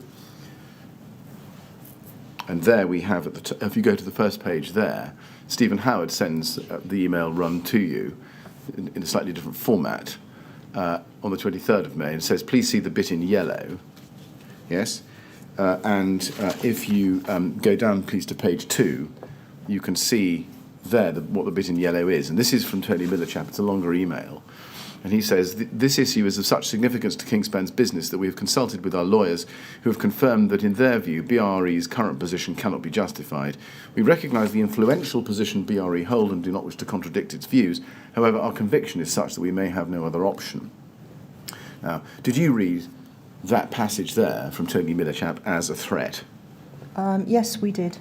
If we go then to BRE 4980, this is an email chain of the next day, 24th of May, 2014. If we go to the second email in the chain, this is from you to Stephen Howard and Richard Hardy. Steve, you say, obviously I'm unaware of the background to this. It appears as if Kingspan are challenging a test failure based on our interpretation of BR 135. Is this correct? If so, what is the specific problem? And he comes back to you at the top of the screen on the 26th of May, and he says, does Stephen Howard, there were flames over the top of the rig at around 43 minutes. This, in our view, means that the test at that point is terminated, and if you do not run for the full 60 minutes, you cannot be classified against BR 135. Kingspan Insulation are contesting the interpretation. The email was sent for info, really. I suspect that they will get AN Other to offer a classification against the test report. Now, Stephen Howard gave some evidence about that when he came to give evidence to the inquiry on day 98.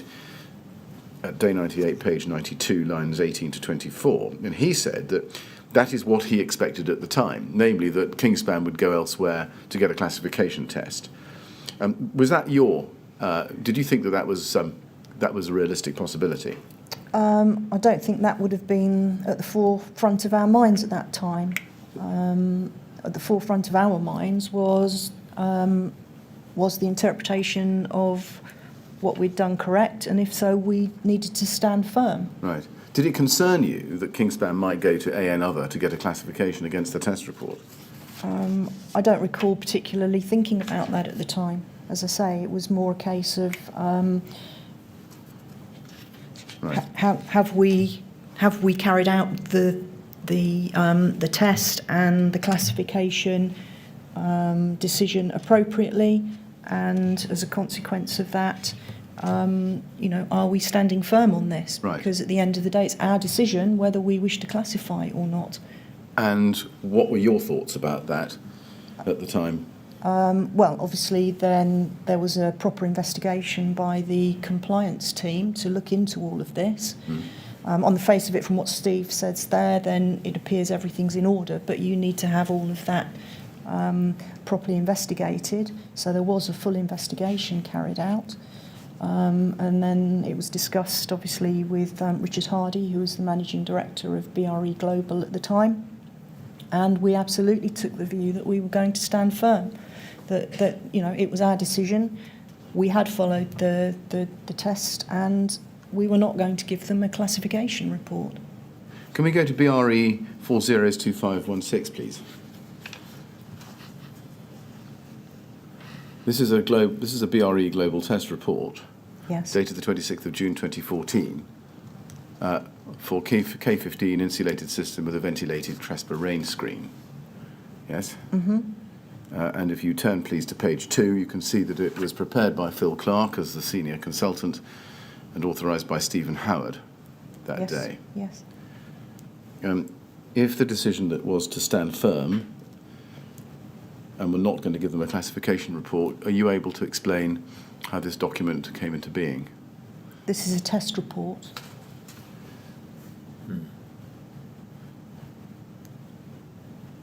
So, but not the classification report. Correct. Did it occur to you that the test report might be used by Kingspan to create the impression that the system tested on the 19th of March had actually met the criteria in BR 135? No, in the sense that all of the parameters that are required for issuing a BR 135 classification report were not met. And they are reported factually in the test report. Why did you issue, given that you were going to stand firm on classification, why did you go ahead nonetheless and issue a test report? Because a test report, well, I mean, I wasn't involved in issuing it, but a test report is basically a statement of fact. It is what happened. And there are test reports for a number of systems that fail the test. And, you know, and that applies to many tests. Right. There is nothing that says you shouldn't issue a test report. The data is there, and people looking at the data should be taking that into account before they issue any Right. classification. Did the BRE issue test reports as a matter of course, even where a system failed to meet the criteria in BR 135? So I think that has probably changed over the years. And to some extent, it does also depend on, I think, the nature of the performance. But this was a termination. Yes, it was a termination. So when you say it might depend on the nature of the performance, what is it about that performance that would nonetheless either require or encourage the BRE nonetheless to issue a test report? Like, Well, I think in the main we would issue test reports right, of the data, right. Even though a test had failed. even if a test had failed. There would be some occasions where a test sponsor would say, "Oh, don't bother with a test report," you know, in the circumstances. But, you know, we were, as part of the contract, we were committed to issuing a test report unless they actually said to us, "Look, you know, please don't worry, don't bother, we don't want one, we don't need one." Can we go, please, to BRE 30180037, page 4, middle of page 4. This is an email from Phil Clark on the 16th of January 2015, where he is corresponding with somebody called Amaury Cueil, I think that's probably how you pronounce it, who is from Career Facades in France. And she is asking for a report. And Phil Clark's response, as you can see there, is, "Good morning, Amaury. I hope you are well. I would suggest you discuss the issuing of a report with Mr. Howard, as we do not issue BS 8414 reports if the system did not complete," I think it means if the system did not complete the test requirements. "I'm happy to draft a quick letter showing the data which Steve may be able to forward to you." Now, that was, I think, on what you're telling us, untrue, wasn't it? Because as we've seen, you did issue one for Kingspan the previous year for its terminated Trespa test, and as you've told us, you would regularly, if not routinely, do so. Well, that was my understanding anyway, yes. Well, can you please tell us then whether what Mr. Clark is telling Amerique here, when he says we do not issue BS 8414 reports if the system did not complete the test requirements, was true or not? Well, insofar as Phil Clark was working in the laboratory at this particular time when he sent this email, I can only assume that this was true. And they appear to be issuing or suggesting to issue like a summary or something showing the data, providing the data. I mean, but I can't comment beyond that. I'm not entirely sure. Well, Phil Clark told us, day 97, page 60, lines 17 to page 61, line 9, that the BRE's general policy was not to issue a test report if the system failed the test requirements, but would do so if the client asked. Is that correct? It may very well be. To be honest, I'm not entirely sure. Well, you see, you've given evidence this morning, in the last few minutes, that, and I don't want to misquote you, that there are many, many tests which fail, and there's nothing to say you shouldn't issue a test report. Is that right? Looking at what Mr. Clark says here, that does not appear to be right. Well, there's nothing in any of the accreditation standards, etc., or the British standard for the test method that says whether you should or should not issue a test report.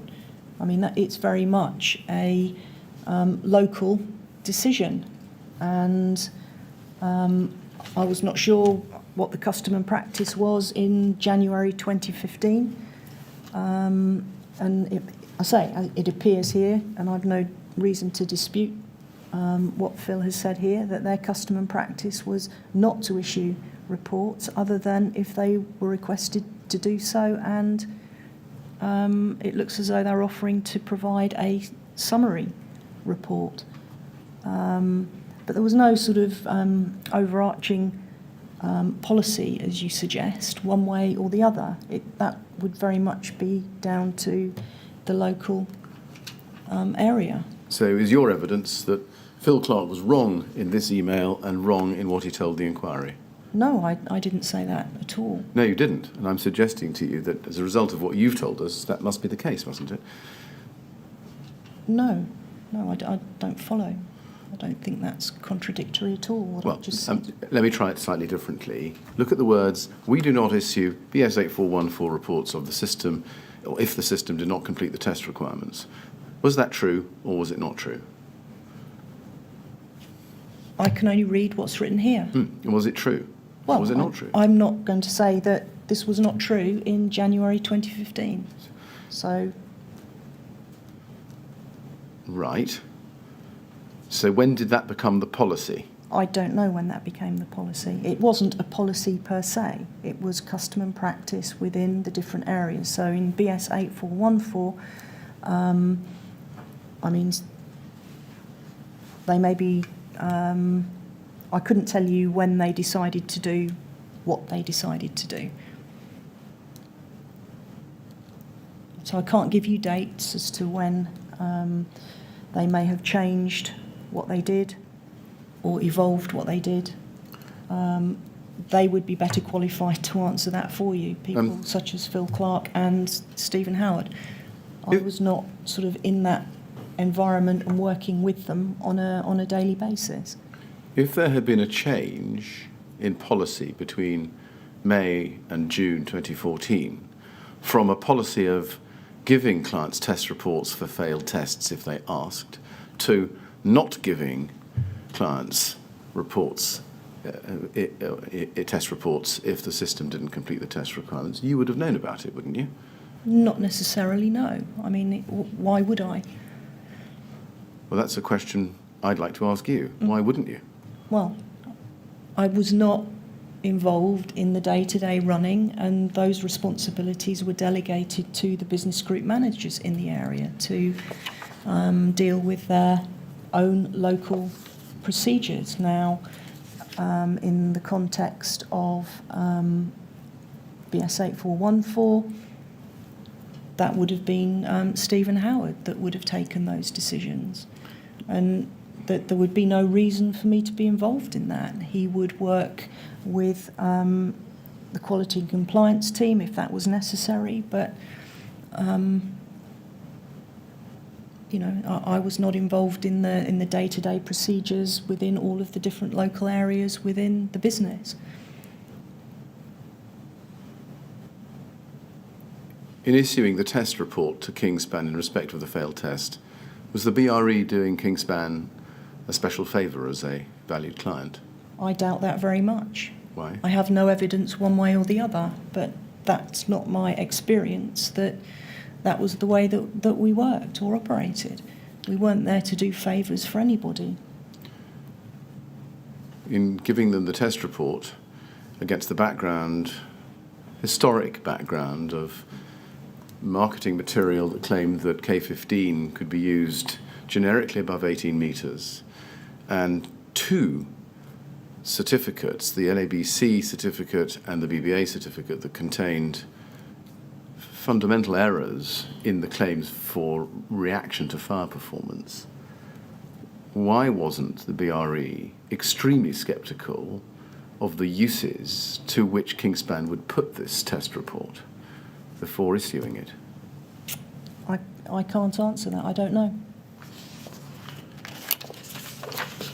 I'm now going to turn to some questions about the period immediately following the fire at Grenfell Tower. Can we start, please, with CLG 3036408?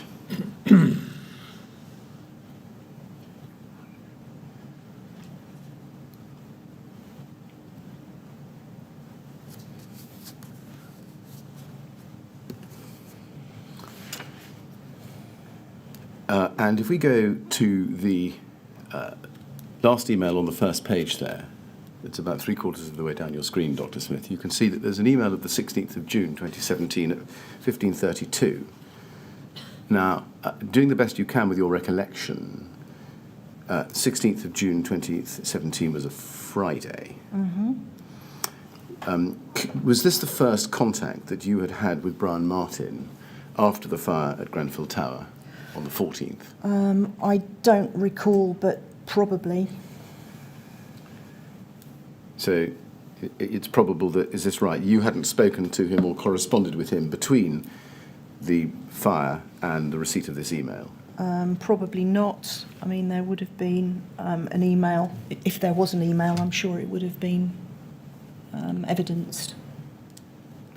In the email, we can see that he says to you, Debbie, Dave, Sarah, I've been asked to prepare a rebuttal of the assertion that PE cord ACM panels comply with the guidance in ADB. I've also been asked if an independent expert would be willing to say this or something similar in public. And then if you turn the page, please, to page 2, can you consider the attached and let me know, please, Brian? And if you look right at the bottom of page 2, you can see that there is a little insignia which says rebuttal of Times article .docx. Yes? Yes. So there was an attachment. Did you read the attachment? In all likelihood, yes. I don't recall specifically now, but yes. Now, before we look at it, do you remember what was your reaction to this email? Very unusual. Surprised? Yes. What did you think he meant by, just looking at the text, let's go back to it, page 1. What did you think he meant by, page 1 of the email, please. CLG 3036408, foot of the screen. What do you think he meant by the assertion that PE cord ACM panels comply with the guidance in ADB? I can't recall the detail of the Times article, but potentially I would guess it was suggesting that they didn't comply with ADB. Did you understand that immediately to be a reference to the guidance in paragraph 12.7 of approved document B? Well, I wouldn't have immediately understood that, no. But obviously it was relating, I guess, to chapter 12 in general, yeah. Right. Now, was that assertion that PE cord ACM panels comply with the guidance in ADB one which you had ever heard expressed previously before seeing this email? No. No. Not that I can recall, no. Or ever been made aware of anyone else expressing? No, not that I can recollect, no. Now, I'm asking you that because your evidence so far, I think, has been that you were wholly unaware of any debate at all about the meaning of ADB in respect of PE cord ACM panels, or any concerns about it or any difference of interpretation before this moment. Correct.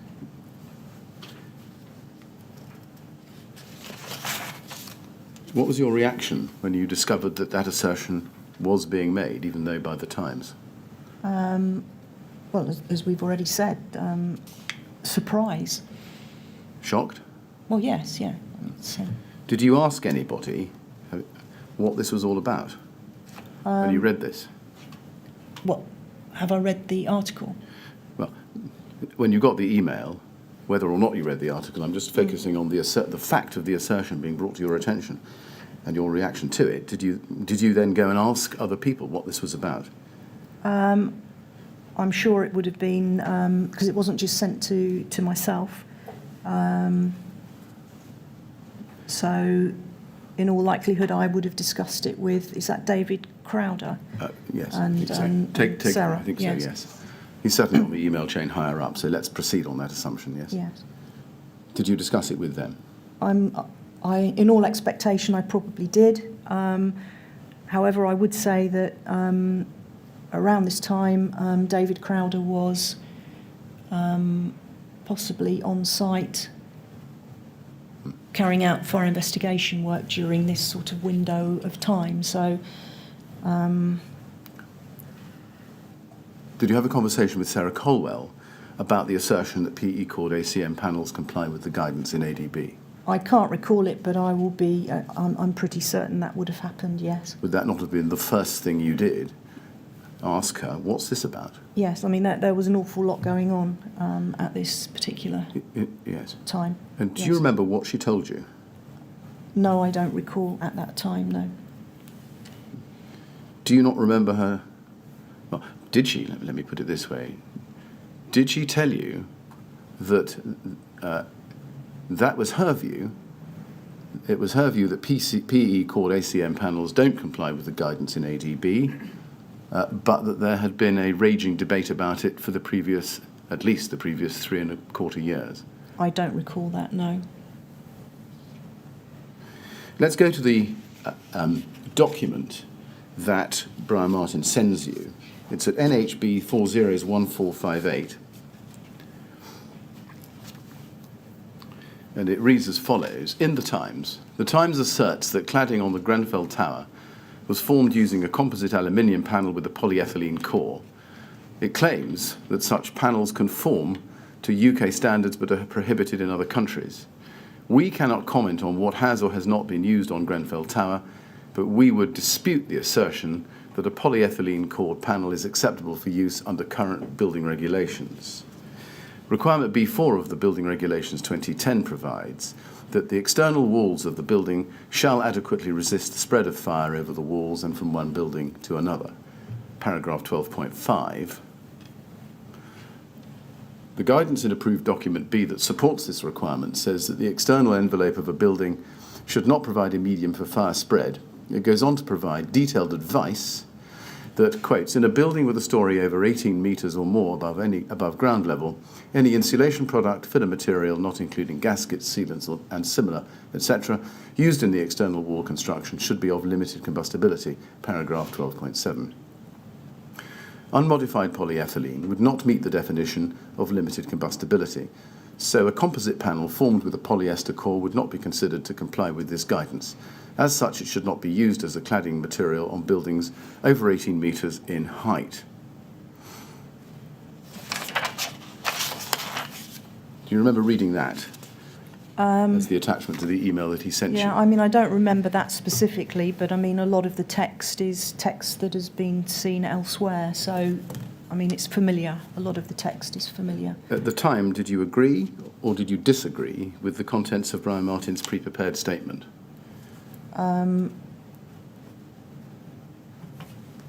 Is this the Times article, or is this Brian's proposed statement? This is his proposed statement. Okay. I'm sorry, would you like to go back to the email? So we Yeah, no, I understand that. I thought this, it was a to draft. start with, was the text that the Times were in the Times article. No, I mean, I think this pretty much summarises what I had understood. Did you discuss this text with either Dr. Colwell or Dr. Crowder? As I say, I can't recall whether David was actually around at the time, and I wasn't actually in the office because, as you can see from the email trail, but I'm sure this would have been discussed with Sarah, yes. And what were her views? What did she tell you? I don't recall, but I would have imagined that she would have agreed with what was written. Did you say anything else? Well, I don't recall. I don't. You really don't? No, I don't. You don't recall her referring to a meeting at CWCT 3 years before, or the No. fact that government had accepted that the wording of 12.7 was unclear or misleading and should No, be I changed? don't. I don't. You don't? I say that, and there was, an awful lot of activity going on around that time. But this particular activity is one in which government has specifically sought you out as an expert for its assistance. Yes, and Just indeed. try and remember as best you can in those days after the fire, this particular text. Can you really not remember what Sarah Colwell told you? No, I can't. Not specifically, I No. can't. As far as you were aware, was the content of this proposed rebuttal consistent with the department's historic position on polyethylene cord ACM panels for use in the external wall systems of buildings above 18 metres? I don't know. It was certainly consistent with my understanding. Was it consistent with your understanding of the department's understanding? I mean, only the department can relay what their understanding was, but Well, let me this try. is what my belief was, that this was their understanding. Yes, that's not an answer to my question. Let me try Well, it I don't slightly think I different. can answer. Yeah. Absolutely. Yeah. And it's difficult. Let me just see if I can get it this way. When you saw this, was your reaction, well, I know that's always been Brian Martin's view, that comes as no surprise, or was your reaction, gosh, he agrees with my view, how interesting, I didn't think he did, or something else? No, Any help? I thought Brian's understanding was similar to my understanding. And had always been so? That had been my view, yes. It had been your view, was it always your understanding that his understanding expressed here had remained constant throughout history, or at least back to 2006? Well, I'd had no reason to doubt that.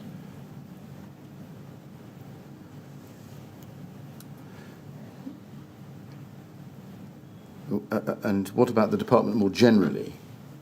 Was the position expressed here consistent with the department's historic position on PE cord aluminium composite material panels above 18 metres, or did it diverge? I don't know. Did you plan to decline to issue the rebuttal? It would not be appropriate for BRE to be issuing a rebuttal. We would not have issued a rebuttal to the article on behalf of anybody else. We would only issue a comment to something if it directly applied to BRE. Looking at the last paragraph, it says unmodified polyethylene would not meet the definition of limited combustibility. What did you understand him to mean there by unmodified polyethylene? One without any fire retardant additives. Any? Yes. How much is any? Well, but that's what unmodified generally means in relation to any polymeric material. It's the raw polymeric material. And what quantity of mineral additive would be required to turn an unmodified polyethylene panel which was not of limited combustibility into a panel which was of limited combustibility? So, I mean, the modification isn't just about adding materials of limited combustibility, it's also about adding fire retardants. So it's not necessarily a percentage of a material, it's just not quantifiable in that sense. The way that this is understood and is dealt with is anything that you add with the intention of improving its fire performance. Right. John Lewis of the NHBC told us that in his view, a percentage of about 70% of mineral additive would make the difference between limited combustibility and not limited combustibility. Is that right? It depends. No, I mean, I can't comment on that. Right. I mean, it's basically, I say, unmodified is the raw polymeric material, and then there are various things that manufacturers can do with the intention of improving its fire performance. And I think, you know, and that can be addition of chemicals in terms of fire retardant chemicals, as opposed to adding mineral content, which in effect is diluting the thermoplastic and mixing it with a non-combustible. Do you know why Brian Martin sought you out, you, Dr. Crowder and Dr. Colwell, for assistance here? Well, no, not directly, no. Do you know of any reason why Brian Martin thought that you or Dr. Crowder or Dr. Colwell would support him in this rebuttal? No, I can't answer that. Did you ask him? I don't remember if we asked him that direct question. We don't see any email traffic, at least, in which you contacted him and said, well, you've made a mistake. We're not experts on the building regulations and the guidance in ADB, and we can't speak to the correct interpretation of those provisions. We can't find a record of your or Dr. Crowder or Dr. Colwell doing that. Why is that? Well, that may very well be the case then, but I think you will see that there was probably telephone conversations around this. I'll come to those in a moment. Yeah. Is your recollection that you told him that you were the wrong people to ask because of your lack of expertise on the building regulations and approved document B, and this was all a matter for the department? I think we would have said that we can't, we can't issue this on your behalf. It's not our role to do so. Do you know of any reason why Brian Martin would have felt it necessary to provide you, Dr. Crowder and Dr. Colwell with a pre-prepared script rather than simply asking you to express your own views as independent fire safety experts or fire experts? No, I don't. Did you consider it appropriate that a government official was approaching you with a pre-prepared script to be sent to the Times in support of the government's interpretation of its own guidance? Did we think that was appropriate? Well, no, because we didn't feel that we ought to be sending that. Did you think it appropriate that the government official was approaching you with a finished, pre-prepared script to be presented as though it were the independent view of an independent expert in support of the government's interpretation of its guidance? It's not appropriate, no. Did you tell him at the time that's not appropriate? No. Well, insofar as we did not, I don't recall the exact conversation, but insofar as we did not do it, then clearly there was a conversation around that. Mm.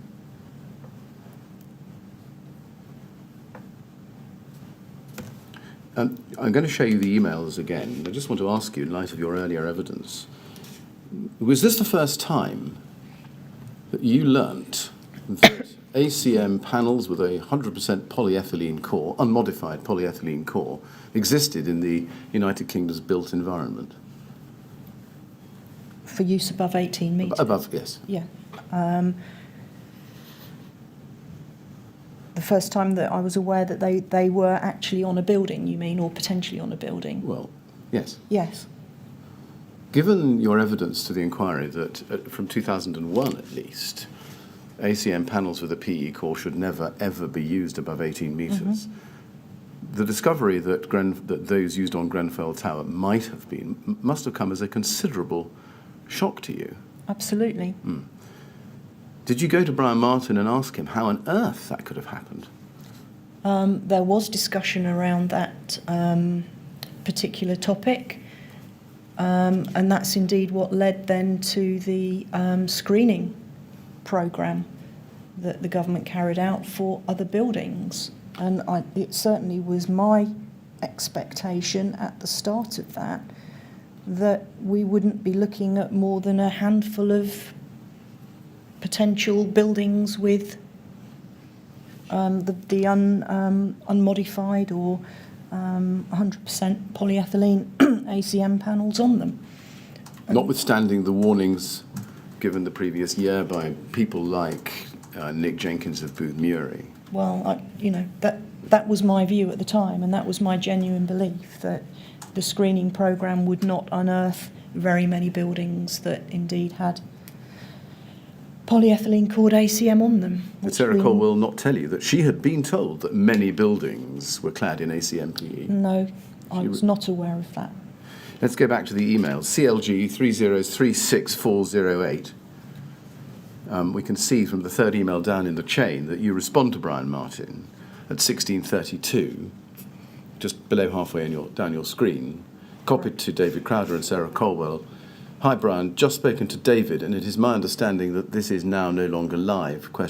If this is wrong and or you need to discuss, please let me know. Debbie, what did you mean by no longer live? I'm not entirely sure, but it might mean that the link that he'd sent to the article wasn't live, so we couldn't look at the article that had been written. Or did it mean that his requirement for your services was no longer needed? Yeah, I can't be sure. I'm not sure. Now, it's clear from this email that you had spoken to David Crowder, Dr. Crowder, in the exact hour between 15:32 and 16:32, as you can see. Yes. When Brian Martin first emailed you. What did you discuss with Dr. Crowder? I don't recall, but I mean, it would have been the content and what we were being asked to do, I guess. As I say, I wasn't at BRE, and I don't suspect that David was either. So it would have been a telephone conversation, I guess. Right. Well, it says just spoken to David, and given Yes. that, as you say, it's likely that he was on site at Grenfell Tower itself at that time. Yes. And I think, in fact, as we see later, you were on the Eurostar. It must have been a telephone conversation. Yes. Can you give us at least the gist of that conversation? I can't recall it, and I don't know if I phoned David or David phoned me. So I don't know. You don't know. Going back to the emails, we can see at the second email down in the chain that Brian Martin responds to you. And he says, "Hi Debbie, this is at 17:34. I still need an expert, but it can't be an employee of BRE. That's the approach I agreed with the Met Police. See you in the morning. Brian." Mm-hmm. Now, can we take it that you were aware, looking at Brian Martin's "see you in the morning" message, that you knew that you would be meeting him the next day, which was Saturday the 17th of June, yes? Yes, I had been requested to attend a meeting at DCLG on the Saturday with the Housing Minister and a number of other fire people. Yes, and we're going to come to that meeting in a moment. First, do you remember when had you been made aware that you would be attending that meeting? Well, it was probably on that day. It was all very short notice, and obviously. Who invited you to it? Who told you that you would be coming or you were needed at a meeting on Saturday with the Minister? It was probably Brian. Right. going back to the emails, if we can, at the top, we can see that you respond at what looks like 15:52, but and it's difficult to tell. You say, Brian, can I call you or you call me? I'm on the Eurostar, so maybe patchy coverage. Yes. Now, why did you want to speak to Brian Martin at that time? I mean, I maybe needed to know, more details about the meeting on Saturday. Right. Did you speak to him? I would guess I probably did, but I don't recall. What did you discuss? Do you remember? No.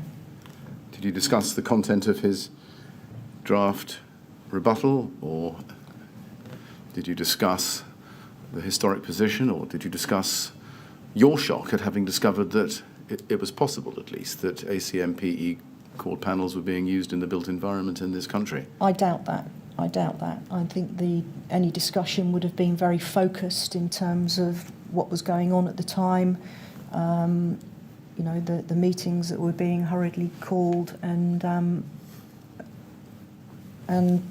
maybe in terms of what he'd been asking us to do, although it looks as though the need for that had gone away by then. Do you know why there had been an agreement between Brian Martin and the Metropolitan Police that the BRE should not be asked to act as the independent experts, putting the BRE's name to a rebuttal of the Times article? No, I don't for certain, but it may be that at that time, and I'm trying to recollect, I think David was potentially being approached by the Metropolitan Police to assist them in terms of their fire investigation. Did you have any further discussion with Brian Martin or Sarah Colwell or Dr. Crowder about any aspect of that Times article or the rebuttal to it before the meeting on the Saturday morning? I don't recall that, no, and I doubt it, to be honest. Right. Now, you've told us, and we can see in a moment, you were invited to join a group of fire experts to provide immediate advice to the government on various aspects of the fire, and in particular, the steps to be taken in terms of fire safety checks on other buildings. Yes. Yes. Do you know how you came to be included in that group? No, I don't. Did you understand what your role or contribution was to be? Well, not until the meeting, no. Right. The discussion. Now let's go to CLG 403356, please. We can see here some internal emails between various officials within the department on the 16th of June 2017. And I'd like to show you, please, the third email down in the chain. This is at 11:47 from Brian Martin to Helen McNamara and Sally Randall, copied to Grenfell Tower team and Shane Coulson. Urgent expert advice. And it says, I've been asked for a draft cast list for the urgent meeting of experts, most have confirmed availability, currently as follows. And then we can see a list of names, I think all of whom are familiar to the inquiry, as you can see there. And top of the list is yours, you see? Yes. And you are credited with being Chief Executive of the BRE and Chair of the European Committee for Fire Safety. And that meeting then took place, I think, didn't it, on the morning of Saturday, the 17th of June at Marsham Street? Yes, I believe so. Let's go to CLG 405247. This is have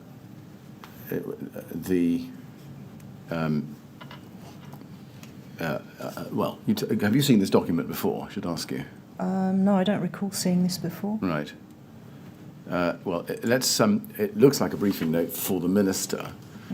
Attendees, Alok Sharma MP as the Chair, Minister of State, DCLG, and then immediately underneath that, you can see your photograph and 4 lines of description about your background, yes? Yes, you can. And then underneath that we have other names and photographs. And if we go to page 3, we can see other attendees from the department. Bob Leadsom, Brian Martin, Louise Upton, among others, yes? Yes. And if we go to page 4, we can see the purpose of the meeting. It's summarised for the Minister in the first paragraph.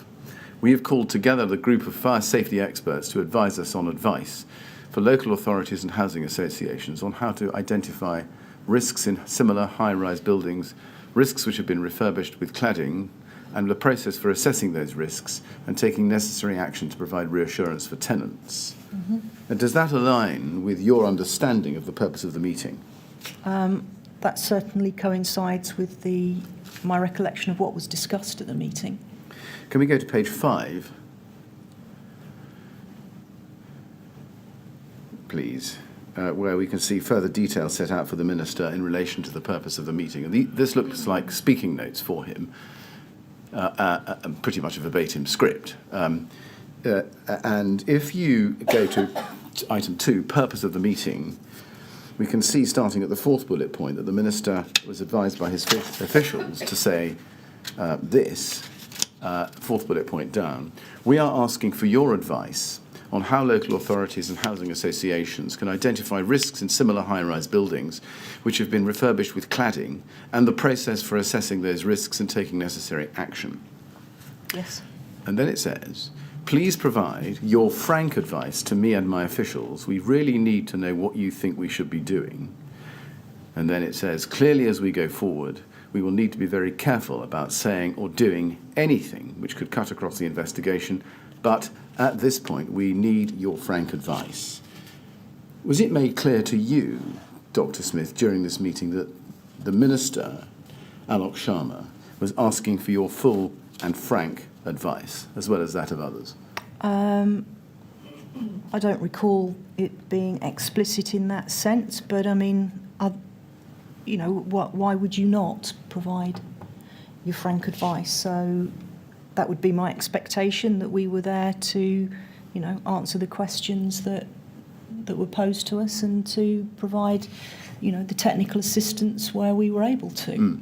Did you understand that your role was there not only to provide full and frank advice on matters on which you were asked, but also candid and open insights into circumstances which perhaps you weren't being asked about? Was that your understanding? I don't recall at the time. I mean, obviously the meeting when it took place was a very focused meeting, and the opportunities for talking about broader and wider issues were limited, I would say. I mean, it was very, very focused in terms of the challenges that they were facing there and then on that day. But nonetheless, it appears from this document that the Minister, who I think had only been in post some 10 days, and was new to the building regulations as the Minister, was heavily reliant on everybody at the meeting, including you, for your frankness and candour. Did you understand that? Well, that was my purpose for being there, would be to, to participate and give what information I could. Yeah, in terms of the discussions that were taking place. Let's go to page 6 then, possible questions. And this is under the heading, Developing Next Steps Discussion. And the first bullet point reads as follows: do you think this is an isolated incident or something peculiar to this building? Recognise the need to be very careful about speculation and comment given that there is a criminal investigation underway.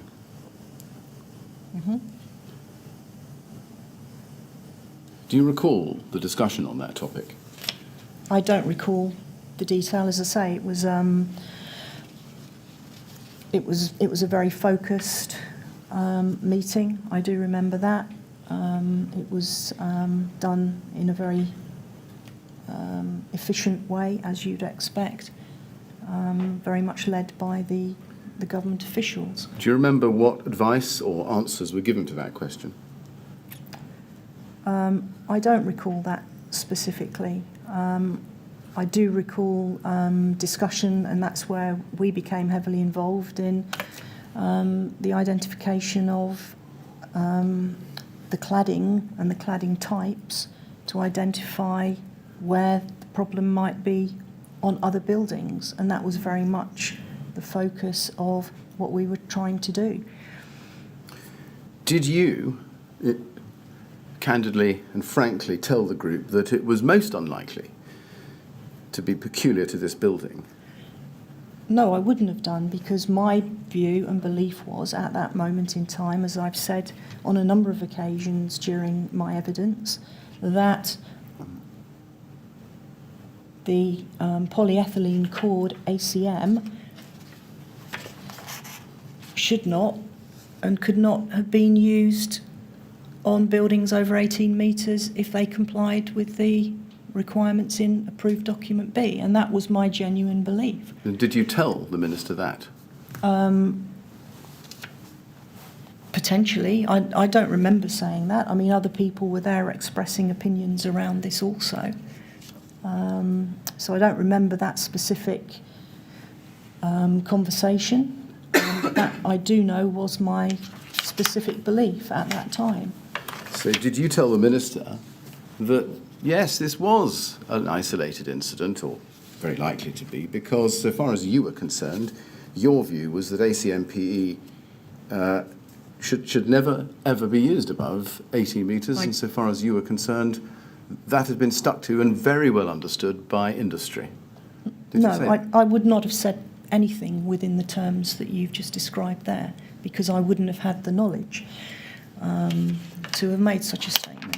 Did you, on the other hand, tell the Minister that you had been aware that ACMPE was on use in external wall systems of high-rise buildings in the public sector from as early as 2001, because you had used that material on a publicly funded, or partly publicly funded project in 2001, the testing programme, CC 1924?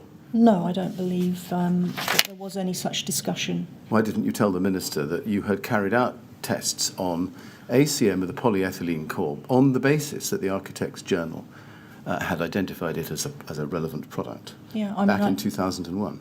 I just don't think that that was the focus and the nature of the discussion. I mean, I contributed to the discussions as they took place during this meeting, and you know, the focus from my recollection is that this was on predominantly on, we are here and now, do we have a problem, and how can we identify what that problem is and how big that problem is? And that was the primary sort of objective of the meeting. Is there an issue? And if there is an issue, how are we going to identify if there is an issue? Because it's not necessarily a simple thing to do it definitively and to answer that question. Was it not of the utmost materiality to the Minister's understanding of the background, at least, that the government had itself sponsored and the BRE carried out 14 tests in 2001, one of which demonstrated that ACM with a PE core performed appallingly, and as a result should never ever be used above 18 metres in your view? Why not tell the Minister that tests had been carried out?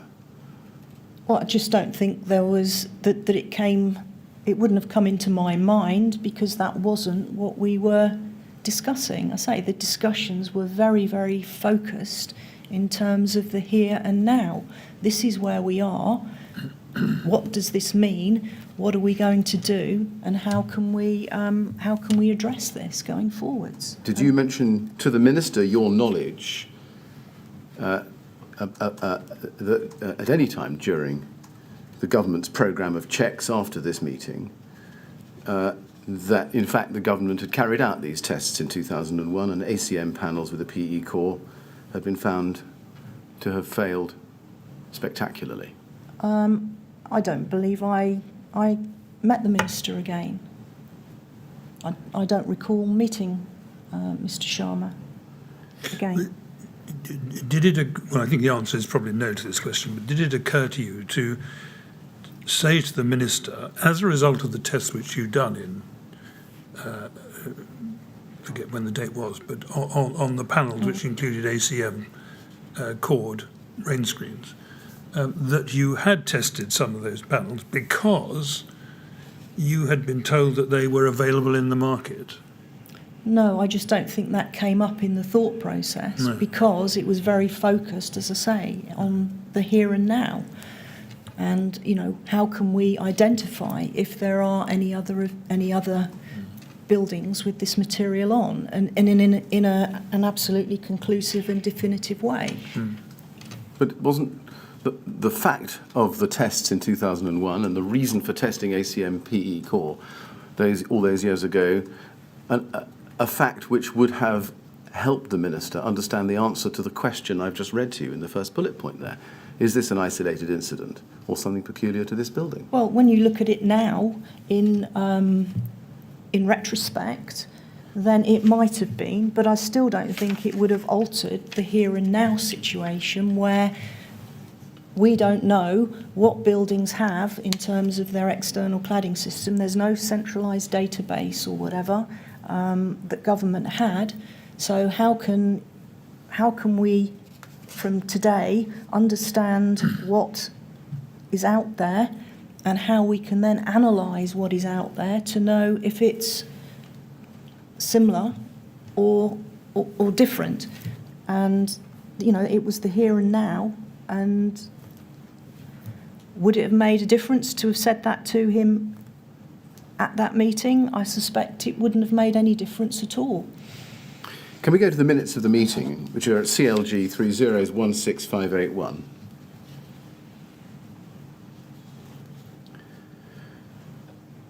And you can see them there set out, and the attendees, you are second on the list there. And if we go over to page 2 and the last, page 1 at the bottom, which I think we need to scroll down to the last bullet point on page 1, over to page 2. It says this: from the available information, it was understood that a PE called aluminium composite material ACM cladding system had been used on Grenfell Tower. While the exact reasons for the speed of the spread of fire have yet to be determined, it was agreed that additional tests should be undertaken with regard to this type of cladding. And during this discussion, did you, or at any other time during this meeting, tell the minister or anybody else present that you yourself might have a very good idea as to the exact reasons for the speed of the spread of the fire, namely what the BRE had witnessed in the 2001 CC 1924 tests? No, because that would not have been appropriate at that time, because an investigation was ongoing and it would have been pure speculation, really. No, it wouldn't, Dr. Smith. It wouldn't have been speculation. It was a fact. And it was a material fact, highly material, to the very issue of the exact reasons for the speed of the spread of fire. The BRE had conducted an experiment on ACM PE cord cladding, and it had failed spectacularly. Why not tell the minister that that had happened and that the government had the records of that? I say it didn't occur at the time, but also, I mean, you have to factor in the fact that that research was just that, and it was not a complete system that was tested, and the similarities to what was tested back in 2001 anyway, if it had have been presented, would not have been representative of the system that was designed and installed on Grenfell. But at the time, on that day that we were sat there, we did not know the details about what was on Grenfell. So, I don't agree with what you're saying. Did you? There were too many unknowns, is basically what I'm saying. Did you tell the minister that, so far as you were concerned, the department very well understood that ACM PE cord rain screen panels should never ever be used on the external face of high-rise buildings? No, because that wasn't the discussion that was taking place on that day at that time. Did it not occur to you that that might have been a helpful thing for the minister to know in the exercise of the obligations of candour and frankness that were the conditions for this meeting? I don't think that would have been really of any value at all, given that they wanted to know whether there were any other buildings that had this type of cladding on them and how to identify those buildings that had that cladding on them. That was the issue, that was what was being explored on that day and then subsequently. Did you tell the minister that the BRE had in fact designed the criteria in BR 135 certainly in its second edition in 2003, to ensure that ACM PE products could not pass the test? No, because again, I don't think there was a discussion about BR135 or BS8414. I say the discussions were very focused, and you can see the extent to which they were focused around identifying what was out there. Did you tell the Minister that ACM PE panels had, in separate testing also carried out in 2001, achieved Class 0 and therefore would satisfy the building regulations despite their catastrophic performance at full scale in the CC 1924 tests? No, and insofar as Brian Martin was there and was also party to that research project, he would have known that. And we just weren't talking about those broader issues. Did you tell the Minister that as a result of the ability of ACM PE core panels to achieve Class 0, such panels would have been perfectly compliant with the guidance in approved document B, at the very least, up until the publication of the 2006 edition of approved document B in April 2007? Not that I can recall, no. Why is that? Why is that? Again, for the reasons that I've already outlined. Was it not relevant, exactly in answer to the question, for the Minister to know that up until 2006 there was at the very least a real possibility of a legacy of buildings which had ACM with a polyethylene core on them, because the regulations at that stage permitted them? Okay, but I mean, what was being discussed was about finding facts and about knowing exactly the numbers and where they were. It was a direct answer. It would have been a direct answer to a direct question. Is Grenfell a one-off? Why didn't you say it can't have been a one-off because the regulations were only tightened up in 2006 to ban all combustible materials from the external wall? Okay, well, I mean, again, it's not something that occurred to me at the time, given the nature of the discussions that were going on in that meeting. Did Brian Martin... And the imperative that was being placed on doing obtaining the facts about the building stock. Did Brian Martin mention any of the matters I've just asked you whether you mentioned? To the best of your recollection. Well, I don't think so at the meeting, but whether there were discussions outside of the meeting with the Minister and the government officials, I can't answer to. I don't know. Did you reach an agreement with Brian Martin before this meeting that you would speak only when spoken to and give away the barest minimum of information Absolutely to the Minister not. that you could? Absolutely not. Did you reach an agreement with him that you wouldn't mention the 2001 tests? Absolutely not. Did you reach an agreement with him that you wouldn't tell the Minister about the debate that had raged, at least as we've seen since July 2014, about the scope and ambit of 12.7? No, absolutely not.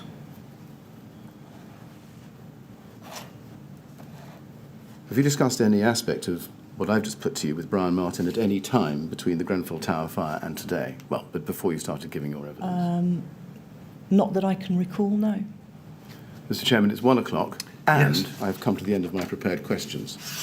Well, that means we can do one of two things.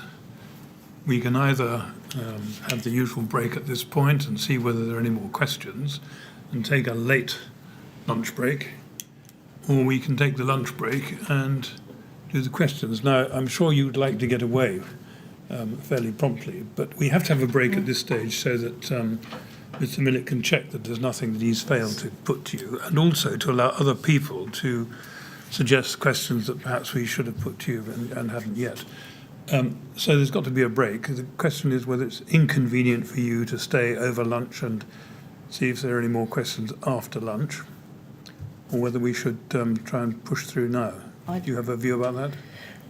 I'm prepared to do whatever you require of me. Well, that's very helpful, thank you. Well, I think it might be better then to take the break for lunch, Yes. and we can pick up the questions over the lunch period. I think that would be best, so long as those outside this inquiry, at least physically outside this inquiry, know that the lunch break is for the provision of questions. Well, I hope I've made that clear, but Yes, well, in sometimes. case I'll say it again, that any questions which people wish to suggest to be put to Dr. Smith must be provided to council to the inquiry by, Well, let's say 13:45. I was going to say, 1:45. Thank you.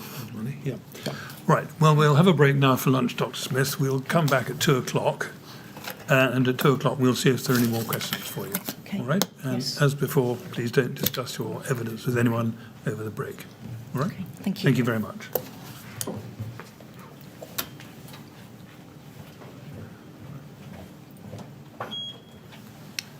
Thank you, Mr. Millett. 2:00, please.